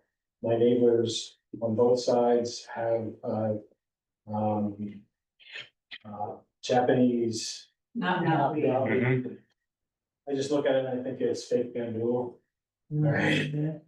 And so what can I do to help them solve that problem? I've been an educator, so if the commission wants to do anything about education, I can come up with curriculum and videos and all other stuff for them. I've had fiduciary responsibilities for large funds, so if there's anything that needs to be taken care of financially for the commission, I can do that as well. But my heart's basically in conservation, so that's what I'm here. Great, thank you, Rob. It sounds like you have an understanding of what the commission does, and Yeah. and you've met with the commission or attended some of their meetings. You had some questions for you. Larry called it an interview. Yeah. But everyone seemed to vote unanimously to recommend you for the position, so that's a great endorsement. Do you? I don't want to phrase this. Well, conflict of interest came up in the previous discussion with the other candidate, which was kind of interested and frankly not exactly on my radar. Do you perceive there to be any issues or conflicts of interest that you may have with the work of the I mean, the only Conservation thing Commission? that might end up being a conflict of interest for me is that I'm a mentor for SCORE. Hmm. And if a company comes up that would have some dealings with the town of Calais or with, the Conservation Commission in particular, because they have land developers and that kind of stuff come through, I can recuse, so I've run it by them and I can recuse myself even when talking to those kinds of companies. Okay. Which I would certainly do. That is the only conflict of interest I think. So a lot of the work that Conservation Commission ends up doing from at least the select board's perspective and the other subcommittees is playing kind of a consultative role in how to consider policies or changes to policies or that sort of thing. And I think sometimes that role kind of it gets overlooked by folks who see the title and read the charter and mission. Because you end up spending a lot of time talking about town policy and providing input, but that sounds like you have a good understanding of that's part of the work. Yeah, exactly. Okay. Do any of my fellow board members have any questions that they'd like to post? Just a little bit of curiosity, since you said you just moved in last year, what brought you here? So my wife's from Montreal. She wanted to be closer to her family. We moved from Seattle. I was born in Pennsylvania, I lived in Boston, I lived in New Hampshire, lived in California, and I've been all over the place, but spent the last 20+ years in Seattle. She wanted to be closer to her family, and I wanted to be closer to my dad, who lived, unfortunately, in central Pennsylvania. An 8-hour drive is easier than an 8-hour flight plus a 3-hour drive. To get to see him. And when I lived in New England, I loved living here, always wanted to come back. And Vermont was always my favorite place. New Hampshire, everybody kind of looks at you like, what do you want from me? It's not a very friendly state. Once you get to know people, it's a friendly state. I lived in Boston. I love Boston, great place to live when you're in your 20s, not so great when you're over 20, 25 anyway.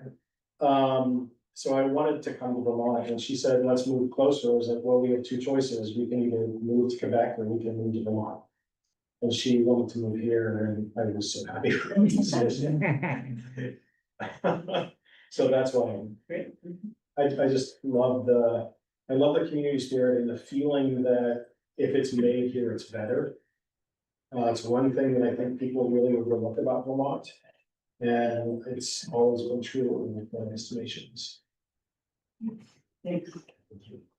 Well, thank you very much, Rob. Welcome to the town. Glad you're here. And thanks for answering the call to find an opportunity to serve.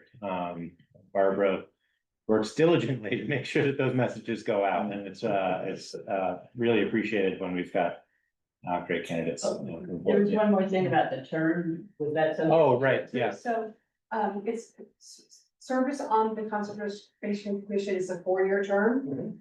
We have a vacant seat just because of recent resignation. Yeah. So if the select board appoints you will be appointed to complete someone else's term, which ends in June of next year, 2026. Okay, But then you would be eligible to be reappointed for another 4-year term. okay, So if you've been appointed tonight, or between now and next year, it would be to complete a term ending in 2026. Yep. Great. Thank you. I'll Any answer any other questions. Anybody else have any other questions? No? Thank you very much. Thank you. Appreciate it. Well, my pleasure, entirely. I hope I do well for you all. So the select board makes a decision tonight and let you know in the morning. Okay, Okay, perfect. thank you. Thank you. Thank you so much. I will true on the meeting. No, hardly. It's nice to have company. Apologies for misunderstanding, but. No, not at all, not at all. Thank you. Great. So let's get that checked off. Let's move into the administrative items. So the first administrative item is the minutes from June 23rd, which were posted to the shared drive. Was everybody able to find those and have the opportunity to review them? It was kind of a I had a. limited collection. correction. Mhm. I'm not listed. I was gonna say. Was here. Take the. I'm not listed at the top. Yeah, and just generally, I wonder if we can like put select board members and then staff and then other members of the public or something. In different categories. Yeah, just as a make it way easier. to make it easier to just glance at it. That might be a helpful thing for everybody. I know that's anyhow. Yeah, and then also in the attendees, just Tim Maker is listed as time maker. I saw that. I know, it's like, is he a god? A taker. Cool. Like, I'll have to go double check that. I saw that too, and I was like, Yeah. I don't know everyone's name. Yeah. No. Yes, well, Tim, you have him later in the thing, Yeah. so yeah. Thank you. I guess I'll ask you. Thank you, I appreciate that. Can I entertain a motion to accept the minutes with the proposed modifications? So moved. Second. All in favor? Aye. I will abstain. Thank you, As will I. thank you. I Barbara, have a quick question for you. Have you had a chance to explain to Shayna that she needs to be changing the minutes from the board packet? From the folder. Yeah, The folder? yeah, he mentioned. Okay, perfect, thank you. vote to approve board orders, Kari included, a brief note about, the board orders in his memo, a couple of things to note, and, all of the orders were posted to the shared drive. Did everybody have an opportunity to review those or have any specific questions about the board orders?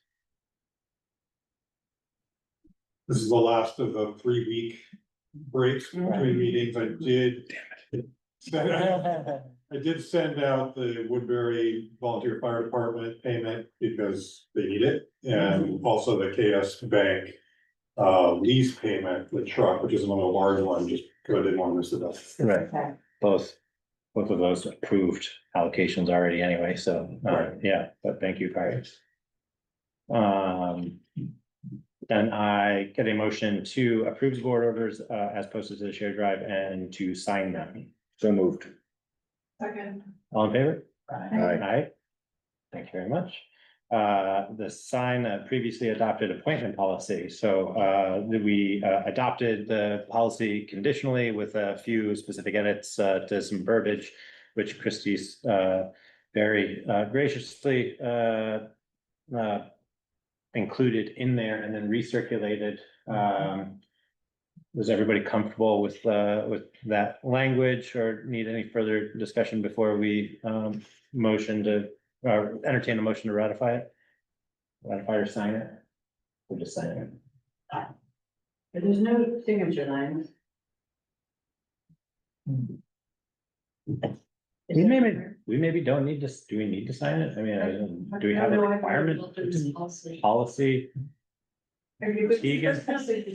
There's lines. I mean, if there's a motion to, oh, there are. They're right there. Not the one I'm looking at, okay. A few of them have typed names of select board members, but, you know, I like the signatures. I think it's a good idea to sign it since you're signing 18,000 other things, and might as well. It's important to be consistent. Yeah. Okay. So, Oh, I don't know, I was looking at a PDF, never mind. There's lines. and a motion to sign the previously adopted appointment policy. Second. All in favor? Aye, thank you very much. And just a quick note on that, we had a little bit of dialogue around this with Barbara at our agenda planning meeting last week. The intention is to circulate this to the committee chairs with just kind of a note saying, hey, by the way, this is the timelines and the policy.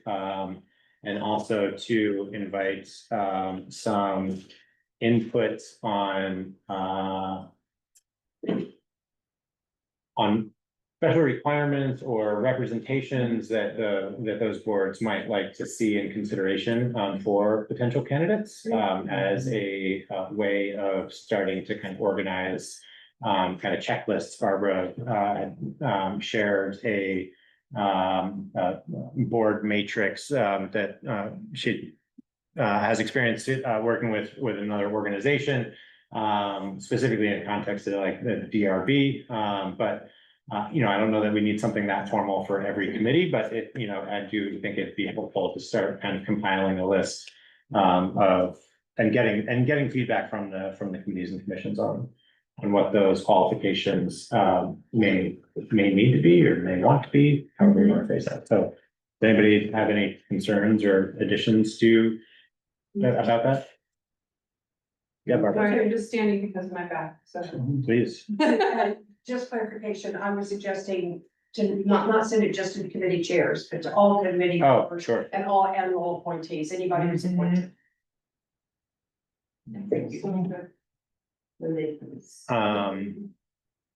And I'm also gonna need a break here after the admin stuff, so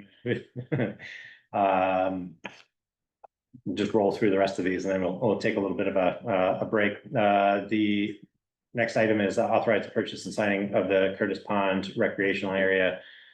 The signage is, Right, assuming so that's last what time right? you approved the Yeah. verbiage and then we went out, Barbara obtained 2 quotes, WorkSafe was the low bid, they can do each 2x4 sign, 2 4-foot sign for $192. And that will come in under budget.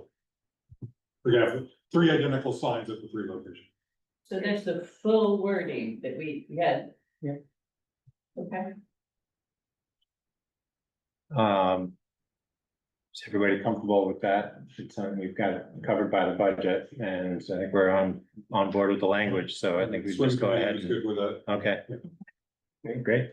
Can I get a motion to approve the purchase of the signs and authorize, who would be making that purchase, I guess? I'll go ahead. The swim committee or Kari? All right. Authorize Kari to make the purchase of the signs. So move. Second. All in favor? I, Right. And Who puts the signs up? Whole group? Us, yeah, we, Okay. it's not included. approve the VT alert authorization form, also posted in the admin file. So this is a new one. James Daly tried to send out VT alert while I was on vacation and was told that they have to have an official authorization form, even though I have that ability to do that. So it must be a new requirement that Interesting. Vermont Emergency Management has. So the form that's in there has me as the primary, James as the backup, and Tegan as the secretary. Okay. We should be pretty well covered. It's Sounds, really easy to send those out once you know how to do yeah. it. is that enough backup? I mean, I think so. yeah. We don't do a ton of these. They're usually road closures. Okay. I'd abuse it for sure, so.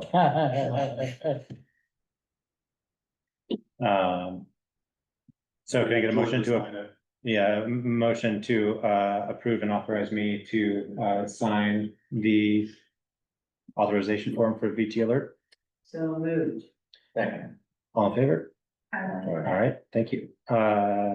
Designate select board members to attend the planning commission meeting. So this is, I don't know that this necessarily needs to be an official designation. We just wanted to kind of coordinate a little bit.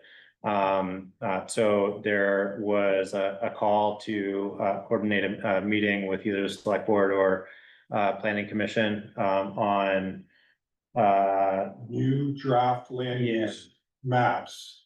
as it's CVRPC. Yes, Yeah. RPC is putting them together, and this is in response to Act 181, which is an update to Act 250. So they want to share these draft maps and take feedback as part of their process. And so it seemed like in the planning commission's wheelhouse, and Jared agreed, so, but, it would be good to have a select board member and all attend. But Yeah, so I'm interested in it and happy to attend. I'm also available on the proposed date that is out there. It was there two or was it just? There's the no one? date Oh, set okay, yet. they're There's just planning working. commission is reaching out to invite them. We'll just pass it along. So it's kind of in Jared's court to kind of get something scheduled, but are there, just wanted to kind of take a poll, see if there's anybody else who's interested. We didn't want to. I'd be interested in going if I'm available. Yeah. Okay. Yeah. I guess This is a one-off? it's I believe so. it's a one-off. They're trying to do an initial kind of preliminary meeting with all towns essentially.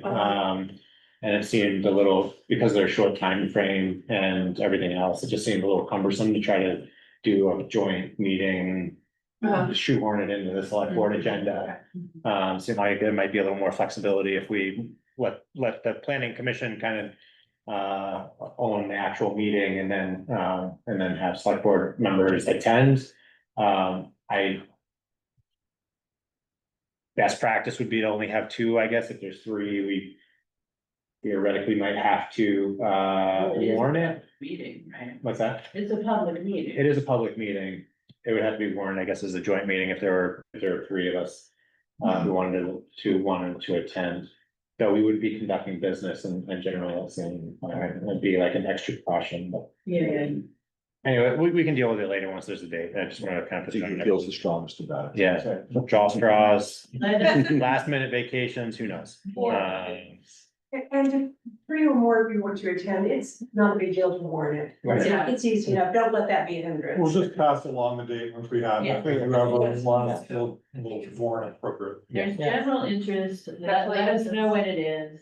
Okay. Who's ever not on vacation, might come. The last item is possible action to consider hiring a swim instructor, and this is a part-time like substitute. Very swim. temporary. Yeah, very temporary. 1 week, one of our 2 swim instructors is not available for that week. The other instructor wants someone to keep an eye on the kids, basically. And I'd love to just hire this person as a contractor, but my training, and I confirmed this with the LCT's HR specialist, that given the circumstances, we should treat this person as an employee. So we're directing the work essentially. For a week. For a week. Safety first. Yeah. From a liability perspective or just from an employment perspective? Department of Labor has certain tests that they use to evaluate if someone is an employee or a contractor. It's common practice for companies to try to treat employees as independent contractors, so they don't have to pay benefits.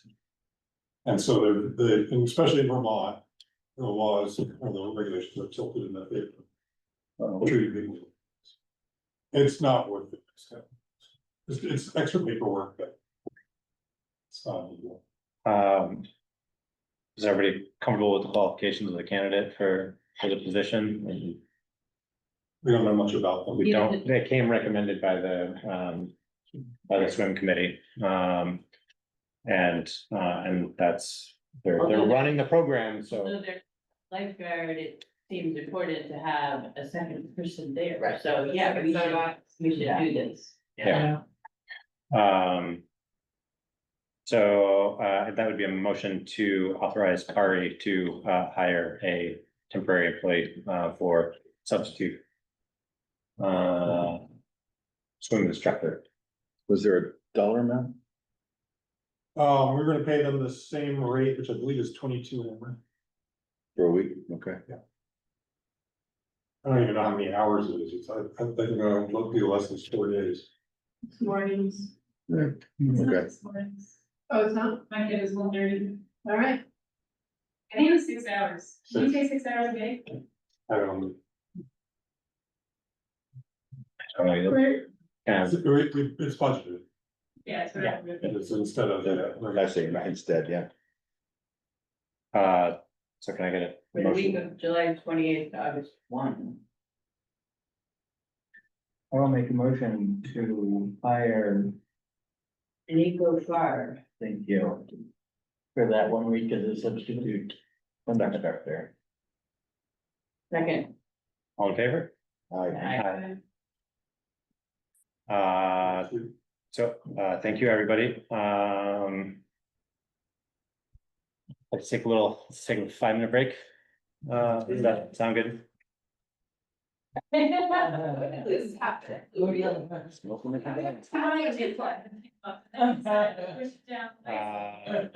home derby starting right now.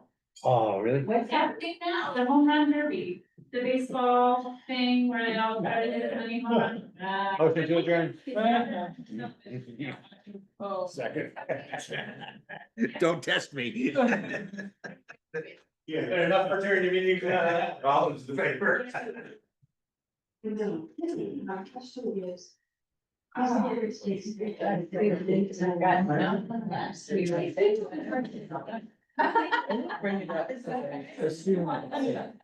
Nothing. Somebody came in this story with me, and that's what it was. But has the town looked into temporary steel prefab bridges from Army Corps of Engineers? Well, but I know.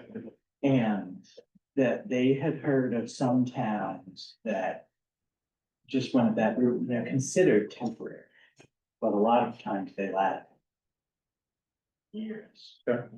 Be cheaper than building. Are they free bills? Is that the idea? They have various spans. Right, yeah. So, and this person didn't know any more details, Okay. but Very strong. thought we I've got never it heard of that. straight from the Army Corps of Engineers. Oh, thanks. I have no idea if it's worth looking into or not, but. Very interesting. It makes some sense that they would have some ready to go. Right? Oh, yeah. And there are times where you just need a bridge. Just gotta put a bridge. Yeah. Yeah, I know, I was standing there. For what it's worth. Yeah, and you think it's probably better than. I mean, you would what think exists. if it was really a thing, no, right? Like, you would think somebody in all the conversations about the bridge. Like Toby. Like Toby or. Yeah, I will, Anyway. I'll ask. Find out. Bridges are us. Exactly. About 15 miles. Does that come with installation? Pick your color? In 1959, the cost for the Moscow, Max Gray Bridge was 15,500. Probably a lot back then. That was probably real. That was on what, next, right? That, yeah, it was replacing the Max Gray Bridge. Or they, it's called the Bridge? Bridge, and they changed it to Max Gray Bridge. You know, I found myself reading. Yeah. And I can't watch it. Yeah, there's probably a huge debate. I'm sure it was. We're losing our identity. Well, one of my favorite select board minutes later on, just like a couple weeks later, is they didn't know what to do, so they signed off the order, and just never went out to the in the bridge. You know? Yeah. And they met monthly, you know. You'll look at it. That's awesome. You know, readings, I do get really. I know, that sounds, yeah. About it, for sure, but I also feel like. This is for the Maple Corner Store Municipal Bulletin Board. Okay. I wanted to print it in color, so those. Okay. Fill out. Yeah, two case of stacks. And FYI, which my printer there is. Oh, okay. Okay. thanks. Yes,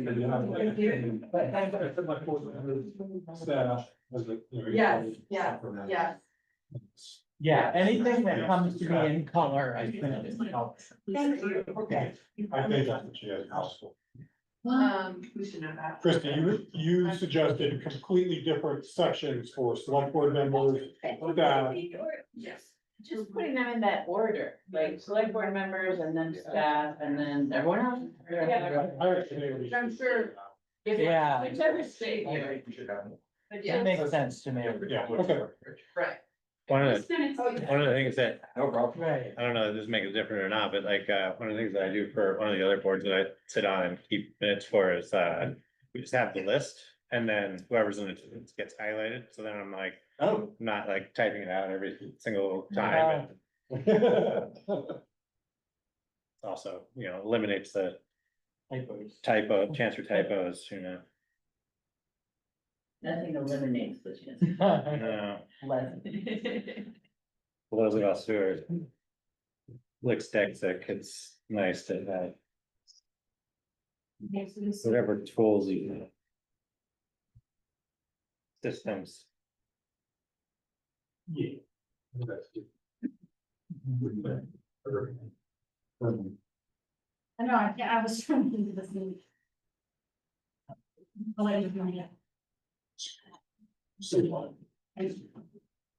Attendee, I know, just like that. I pulled the Nemeth proposal out, but we agreed to do that, right? Yes, thank you.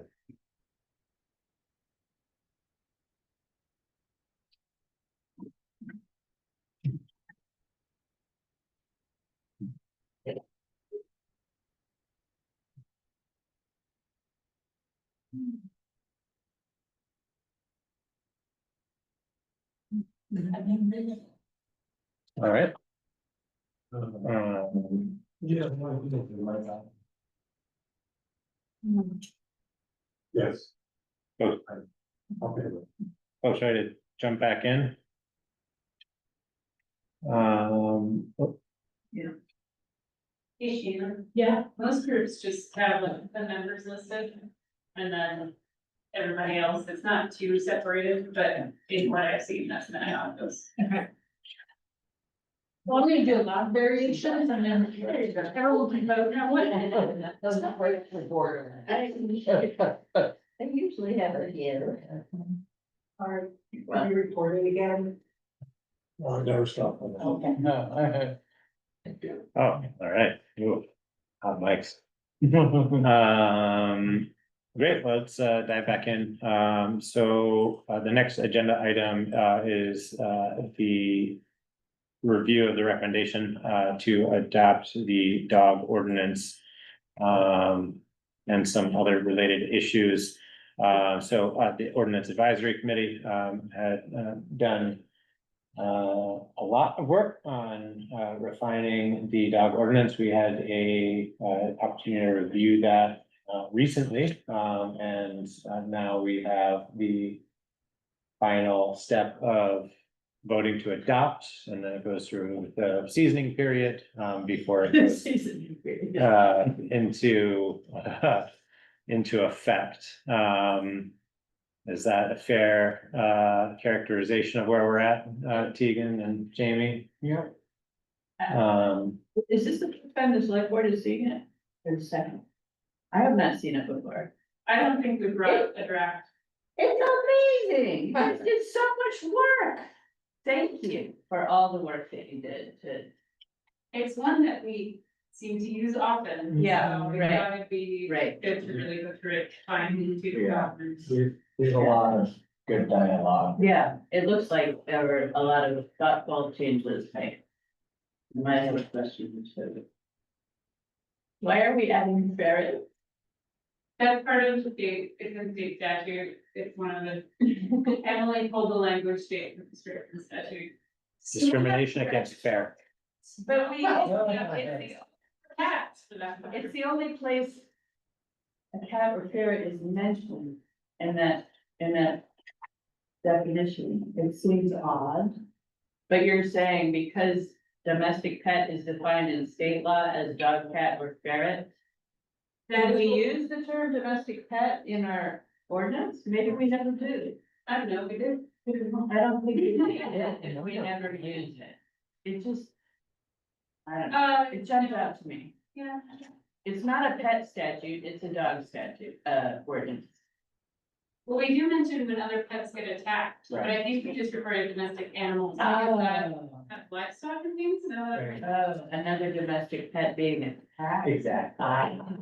So a dog bites a ferret, it's a violation of this, but if a ferret bites a dog, it's not. Correct. Different situation. I got entirely different. All right, that's fine. I'm gonna leave that. I had a question about. Yes, you obviously had done a lot of thinking about impoundment. I was wanting to be clear about, when the owner releasing the dog from impoundment. So this is on page 6 in C. Impounded dogs are released to the owner after payment of all penalties, final disposition. So this may be like 7 days or more later, right? And after all necessary remedial action is taken. So I know there's a provision to require someone to do a responsible dog owner course. And they have 6 months to do that. The question I have is, are we requiring them to do that before they get their animal back? Sorry, I think you were, it's 5C, not 6C, and I was lost. I think necessary remedial action is what the select board deems appropriate before you can get the dog back. Like, it doesn't necessarily mean all steps that have to be taken. I think it means the select board can decide what remedial action you should take for the dog. That's my understanding of it. So it's after remedial actions deemed necessary by the select board? What you do?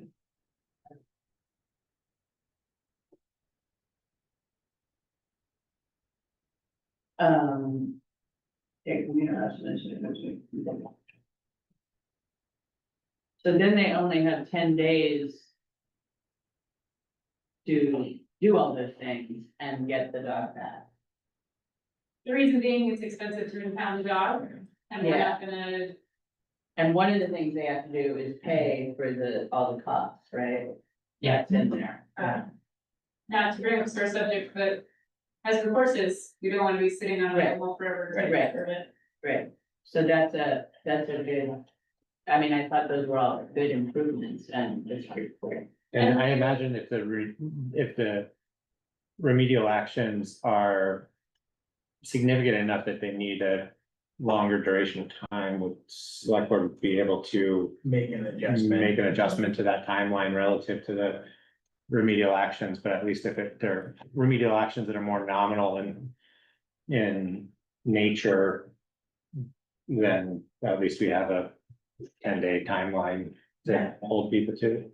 That makes sense to me. One note is that we did not find impoundment location for all situations, like if a stray is found, we can take to the Humane Society. If a dog is vicious and attacks any other living thing, lots of places we currently have will not take a dog. But we thought, should that situation occur, we will probably figure something out as a town, and having the option of impoundment on there, we thought was better than not. Even if we don't at this moment have a place to take a dog that does something like that. Yeah. That seems appropriate, for sure.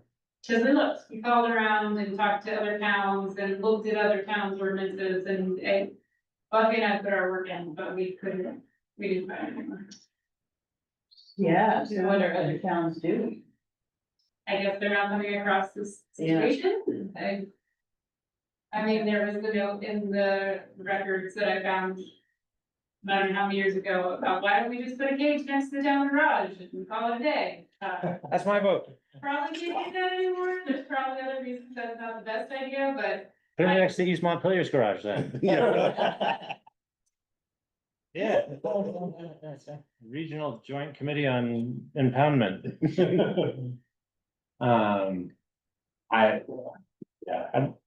I think it's something that continue to like have a dialogue around. It can't be a situation that's gonna get like magically better. I doubt. And you know, I don't think all impoundment necessarily ends up being one associated with vicious dogs. It seems like it'd just be a good resource. I know growing up that we had a habitual usage of the town's impoundment facility for a very nice dog that just liked to go on roam. And But anyway, so it seems like it could be something that multiple towns should have access to if we could figure it out. And we have options for those. Yeah. Yeah. Right. Another quick question? Yep. Sorry. Go. Page 7 in the investigation and hearing, gives us 7 days to have a hearing. Is that a requirement of state law? State statute. Okay, but if we don't know the owner, do we still have to do that? We do not, this just happened. Yeah. On Apple Hill, a chicken was killed by a dog, and the woman told us the breed of the dog, and asked all our neighbors, knowing who the dog was. Buffy and I scoured the dog registration list, we couldn't find a dog matching that description anywhere near that address.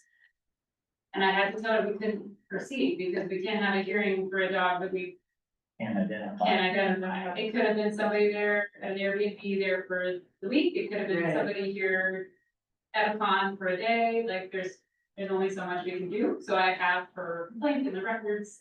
And if there's ever a complaint with a similar dog at a similar location, we might have a conversation about it, but unless you all have a different idea, I don't think there's anything to do in this situation.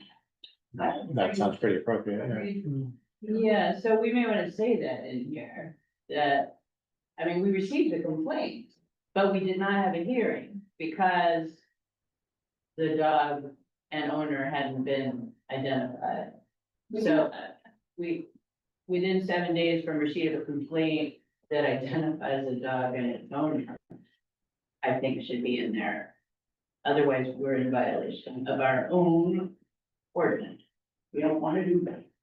I mean, technically, no, it's a little more than 7 days, but With that, no, it's been a little more than 7 days, I think, since I don't think I got the complaint last week, I think it came 2 weeks ago.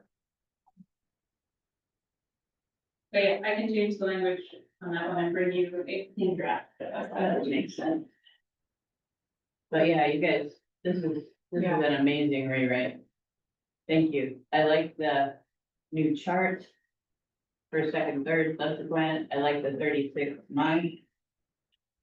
It was very much a group effort. Dan Wilson took the first stab at making our changes. Emily looked at it with a really good legal eye and sort of schooled us on legal language and ordinance, which was really helpful. And then I went through it, I don't know how many more times, just to try and make sure that it was.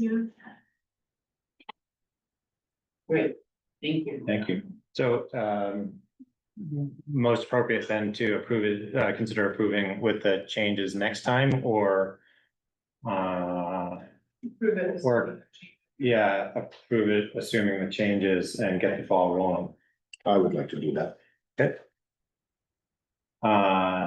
So, I'd like to entertain a motion to, adopt the updated, Town of Calais ordinance for managing dogs as proposed by the ordinance, and recommended by the ordinance advisory, committee with the slight modification to verbiage, that has been discussed.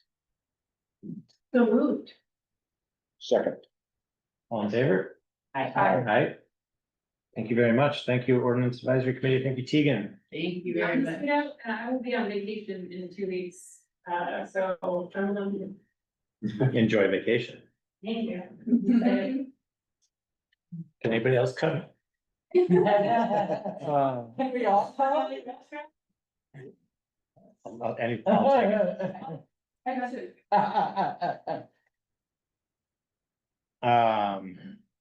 Takes care of the possible action. We also have an update from the ACO on the carrier dog situation. Oh, it's not in our. What? No, We- it'll be a- Hold on, I'm sorry. They also did procedures, a draft of rules of procedure. That's on the, that's after this, Oh, okay. ACO report. So the, Excuse me, what's ACO? animal control officer. Okay. So we're back to the hearing that we had about the incident on Camp Road. Yeah. Corin moved out of town shortly after that hearing and said she would be taking the dog with her. And Buffy visited multiple times as a follow-up over the weekend and saw no sign of the dog, so she believes the dog has left the town. No longer resides. So I guess Thank you. Thank you, that Buffy. is, yeah, a moot point, and thank you, Buffy, and thanks, Carrie.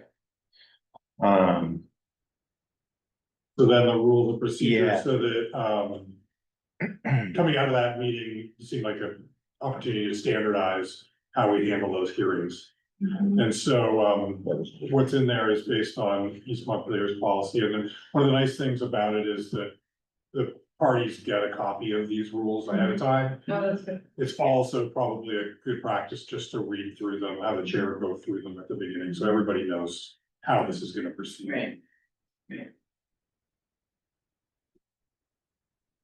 That seemed excellent to me. Yeah. I don't really see any need to make any I- substantive modifications. I looked and I had only one little change. Sure. The last paragraph, O, Okay, the select board shall then conduct public deliberation. I just wanted to make sure, N is, you can recess the hearing till later. So I think O is just at the end, after the hearing has been concluded, oh, okay, right? It's not during an adjournment or, so not then, but Or after upon. the completion of the final public hearing or something like that. The select board conduct public deliberation. instead of the word then, Yes, okay, so upon completion of the hearing, yes, that's fine.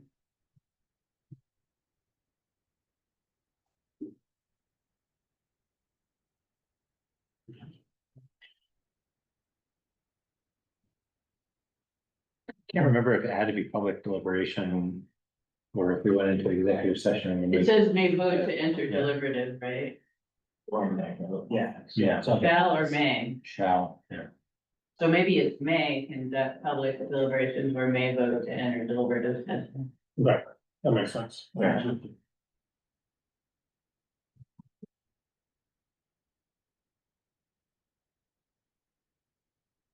Yeah, those are good, Okay, good procedures. great, so we will just, clean it up, but have you sign it next time. That sounds Thank you. great. Do you want to have a vote to adopt it now? I Or have no? one other question that just popped out at me. In that next sentence, it says conclusions of law and protective order, if any, for the domestic pet or wolf hybrid. But at the top, it's for vicious and potentially vicious dogs. Yeah, Not sure where domestic pet right, came in there. Oh, look at that, domestic pet. it's up in I too, Yeah. in J. Oh, Just a government All right, overreach. why don't I go through this one more time and I'll bring back a version. of Okay. it. It's an A, I mean, it's at the very top.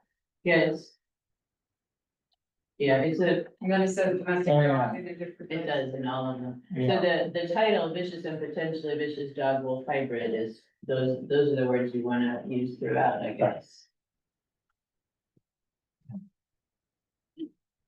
Does the animal running at large ordinance also trigger hearing? Running at large? Yeah, No, that's a nuisance. So there's no, not required. okay. The enforcement officer can do that. Okay. Never mind. But I suppose if we ever had, the select board ever had to have a hearing about A ferret, a ferret, we could choose to go through this same general procedure. yeah, I wonder why it's not domestic pet policy. No, Right. It's not in the title. So it came over this way, Yeah. the example? Yeah. Or Python. Right. Did you see that? And But Looking our for a ordinance diaper doesn't supply. speak to other pets, right? Other than- Ordinance is an ordinance for managing dogs, so I Yeah, gotta stick with the. I think dog. it's gotta be. Yeah. I mean, there is a wolf hybrid. Yeah. The term dog in the new language, which you guys have, the term dog includes wolf hybrids. So we can just use the word dog. Okay. Good. Very good. Good catch. Thank you for putting this together. I really Yeah. like this. Good compliments. Yeah. Nobody's comfortable winging it. Thank you, Kari. Yeah. We'll put that off for signatures next time. That was the last item on that, the particular subject. Next item is the fund balance policy, which is reviewing a recommendation, a draft policy that already posted to the shared drive, that was also recommended, and there's lots of input on that. Yeah, Yeah, so no, this right. is your first time seeing it, but we've talked about this, Yeah. but you rescinded the emergency reserve policy because that was problematic.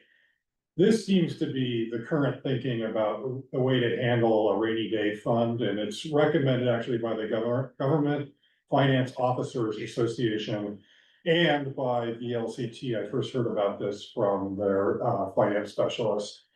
And the idea is to provide the select board with discretion about what to do if you have a fund balance in your general fund.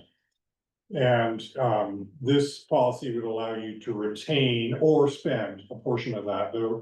The risk is if you have a fund balance with no protection, a resident could make the argument, well, you should put that back into reducing taxes, which is certainly possible, but you would have a discretion. And this is something that Sandra, as she was passing the baton, said, I'd really love to do something here because you're at risk. And I don't know that it's a come up for Calais, but it could. And right now, we have a fund balance in the area of $400,000, and it would be a shame to just have to reduce taxes, which by the way, would make the next year even more painful. Right. I feel like I remember the question coming up in recent years, like, why don't you? Why don't you? Yeah, yeah. Not And- pushing to. And if you think about it, our school district actually has the voters vote on this every year for their Right. fund balance, and it gets approved every year, but that Yeah. won't necessarily be the case. So anyway, I took the example, this is from, I got examples from Essex Town and Essex City.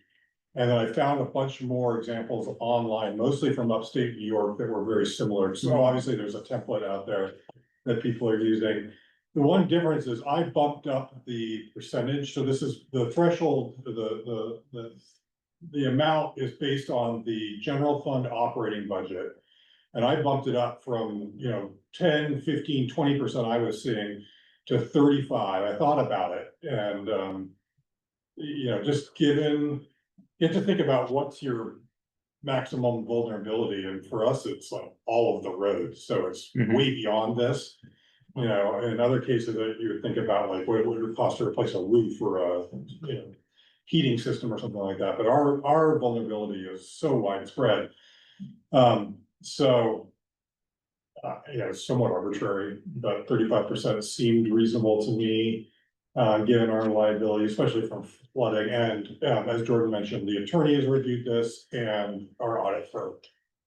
Described And it. was there any raised eyebrow about 35% being? No one mentioned that. The attorney, I put this in the memo, the attorney was looking back at the statute that was just updated this year by the legislature that makes explicit that towns can do this. Yeah. And the one thing he pointed out was their reading is that you can do this with funds that are Right. approved by the voters, not for other types of funds. And I don't know how to discern what our fund balance came from. And in a sense, it's all approved by the voters, but in a sense, it's all due to FEMA grants too.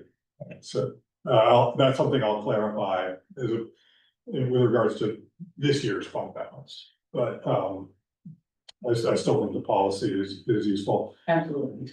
To clarify, that would be maximizing, that would be setting a cap on carrying the potential for carrying a fund balance of 35%, as opposed to just administering that 35% for an expense. So what are we gonna do with any fund balance over that? That would be An earlier version of this policy, and the Essex one said the town will, the select board will either spend anything in excess of 35% on something that's needed, or use it to reduce taxes. The attorney advised taking that out, and it's all at your discretion, but if someone came to you and said, I think you should put that money into taxes, this would be protected. Does that make Or sense? up to 35%. Yeah, that you have the policy to back you up. For at least 35%, and then like, as long as nobody's questioning anything in excess of 35%, and And then it's up to you. then it's up to you. Okay. Arguably, it'd still be up to you, but you're going to fight it or defend it, you know what I mean? Yeah. It feels like in this context, this is even more pressing, right? Yeah. Yeah. Agreed. And I mean, if you look at the words of the new statute, by which the legislature intended to allow us to do this, it does not say what VLCT says it said. It says, money from a budget approved by the voters. That includes from whatever source. So tell them. Well, it's not- grants, I assume grants that aren't part of the budget would be the exception to that. But we have that in our budget. Our match, sometimes- our match is in there. Yeah, Sometimes we get grants that weren't planned, they come along like okay, the Ash Street. All right. anyway, That seems like it seems like we got good authority. yeah, I think so. But not a big rush either. I mean, the timing of this would really kick in once the audit is complete, which is usually October, just Yeah. November-ish. All right. So if you wanted more time to think about it, but something along these lines, I think makes sense. I think that makes sense. I don't think that there's too much other input. Do we want to hold off on cleaning up and then having signatures, or do you feel comfortable enough with this language where you can? I just make non-spendable, non-dash spendable. Non-dash spendable? Yeah, Okay. dictionary is crying over that. Okay, so why don't I clean it up? You can sleep on it for 2 weeks and then. I think it's fine. I don't have a problem with it. Yeah, thanks for taking that on. Yeah. Yeah, I like that. Much more comfortable with that. Thank you. Reports is next up. Tegan headed out. I don't think she had much to report when we were planning the agenda. Barbara, do you have anything to add?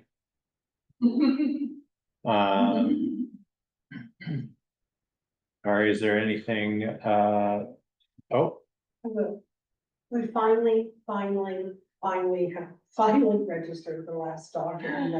Oh, wow. It has been painful, but they finally paid the $100 penalty, which they argued for weeks, and we're done.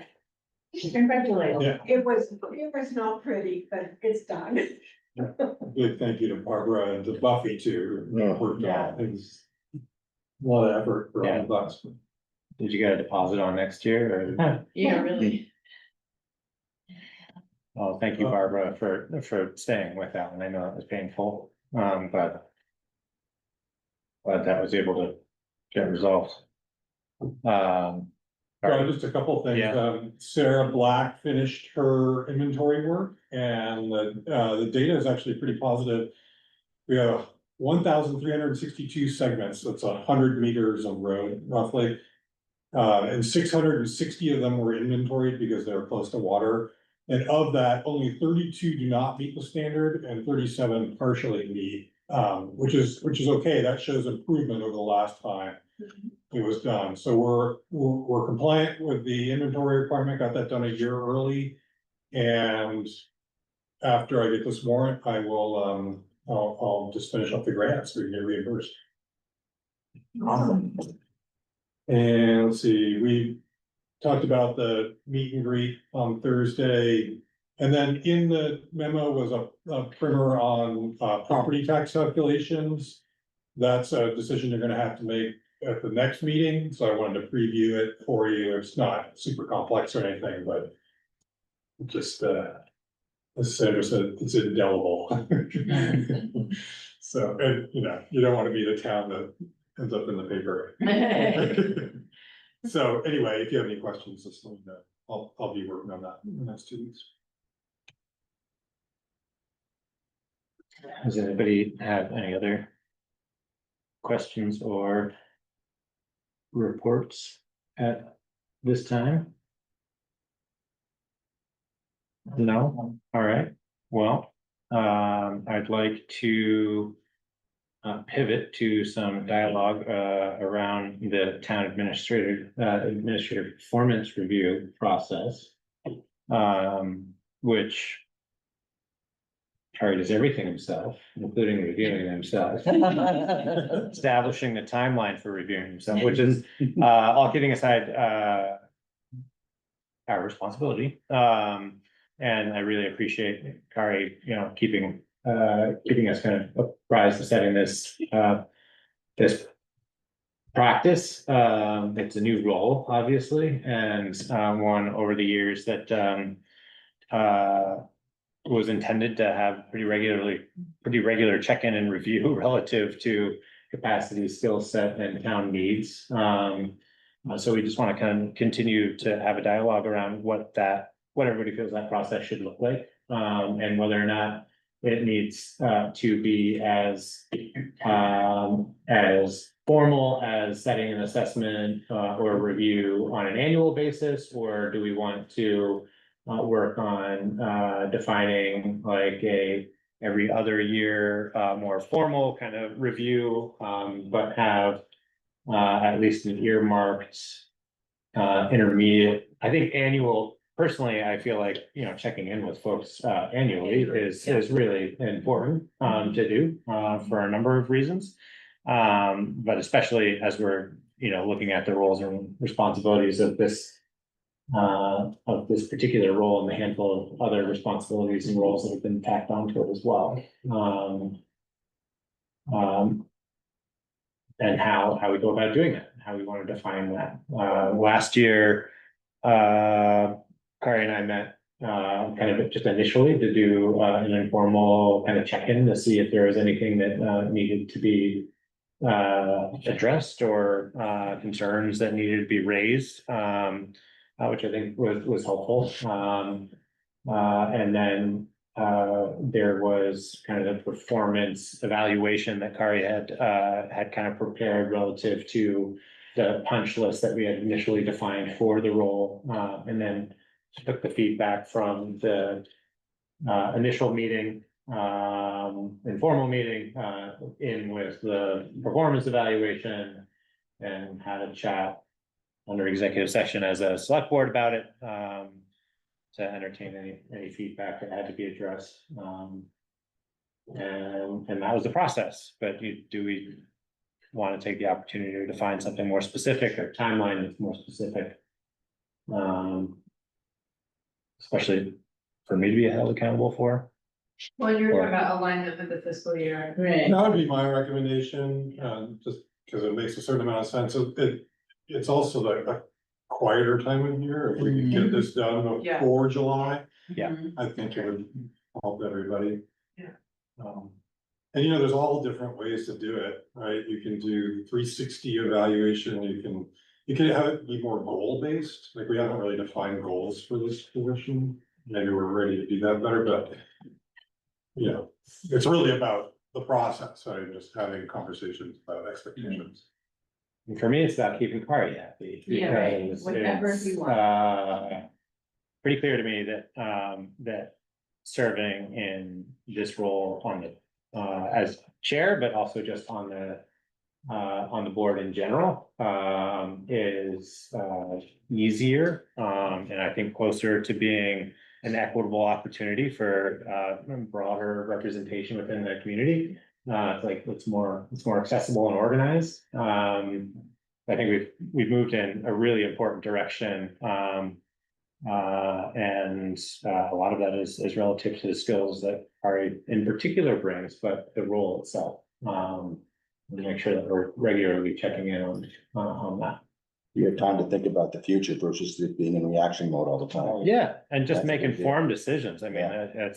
I feel so much more comfortable about reviewing information, and making informed decisions and putting my signature on something. When there's a certain amount of vetting that goes into it. So are we talking about the assessment right now, or are we No. talking about?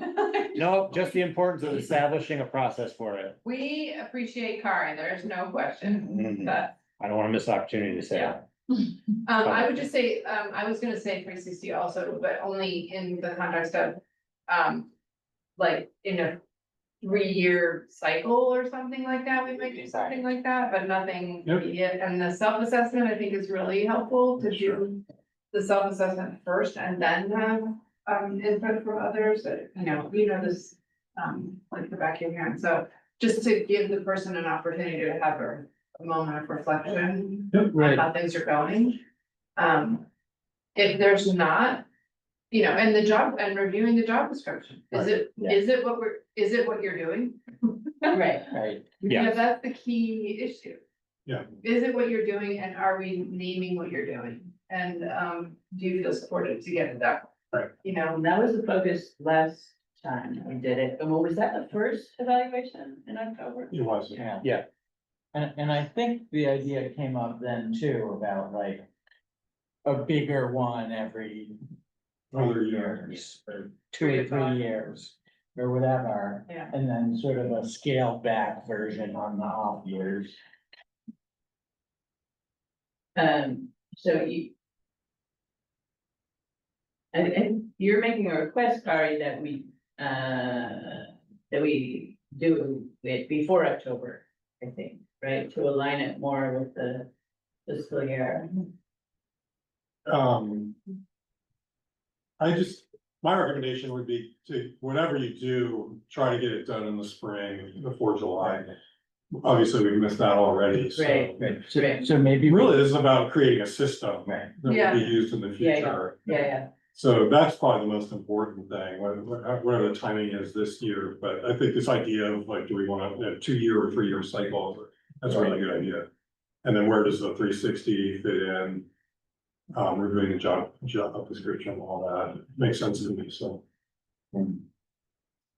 So do we want to try to shoot for doing at least a review of kind of like a self-assessment for this year, before, I mean, it seems like waiting until October seems late, like, and especially once we start like rolling into try to get budget stuff scheduled, and I'm wondering if we do by like the end of August or beginning of September. try to keep keeping it Yeah, closer to spring, basically. yeah, so maybe it makes sense to do a lighter version this year, prepare to do the full-blown 360 next spring.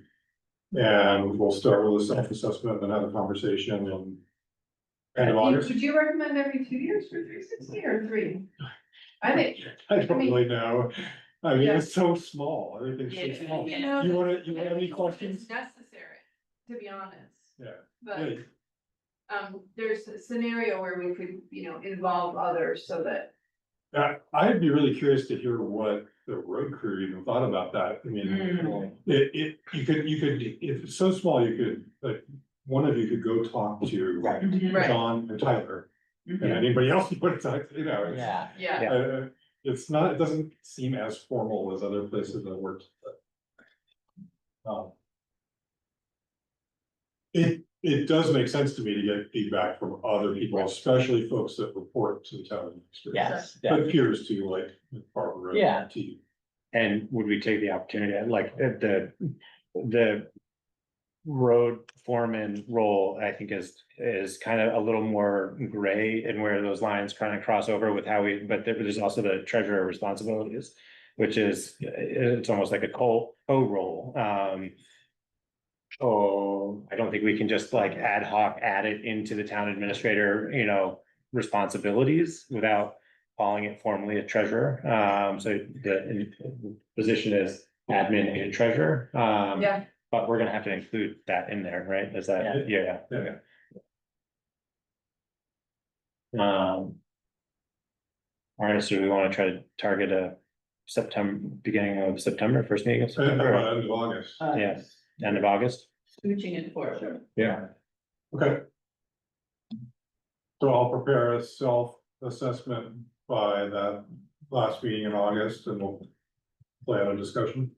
Yeah, Okay. I think so. Great. Can I ask an adjacent question? Yes, So what about performance reviews for other staff members? Cause I never got one. I don't know if the road crew goes through performance reviews. We don't have a formalized process for that, but I mean, like less formal check-ins. Yeah, I've actually asked 3 different town clerks for performance reviews and I've never gotten one. And most of Barbara's position reports to the town clerk, right? I forget it's like a, Although over time, it has grown to Yeah, yeah. also, you've gotten bumped up on the scale quite a bit. so, anyway, yeah, we should figure that out too. and do those need to go to the select board, or can they be performed by the town administrator? What's that, the We don't do the. performance Performance review reviews, of, but they, road crew? road The people or that do the hiring. staff, I would recommend, Yeah. having that's the relationship. You might have someone sit in, you might ask for, summary. Yeah. But yeah, I don't think you wanna leave it. In the round. yeah. Okay. Well, I'll save some more conversation about that for later, I Yeah, think. we're thinking about. Yeah. The last bit then is revisiting the appointments conversation. Alright.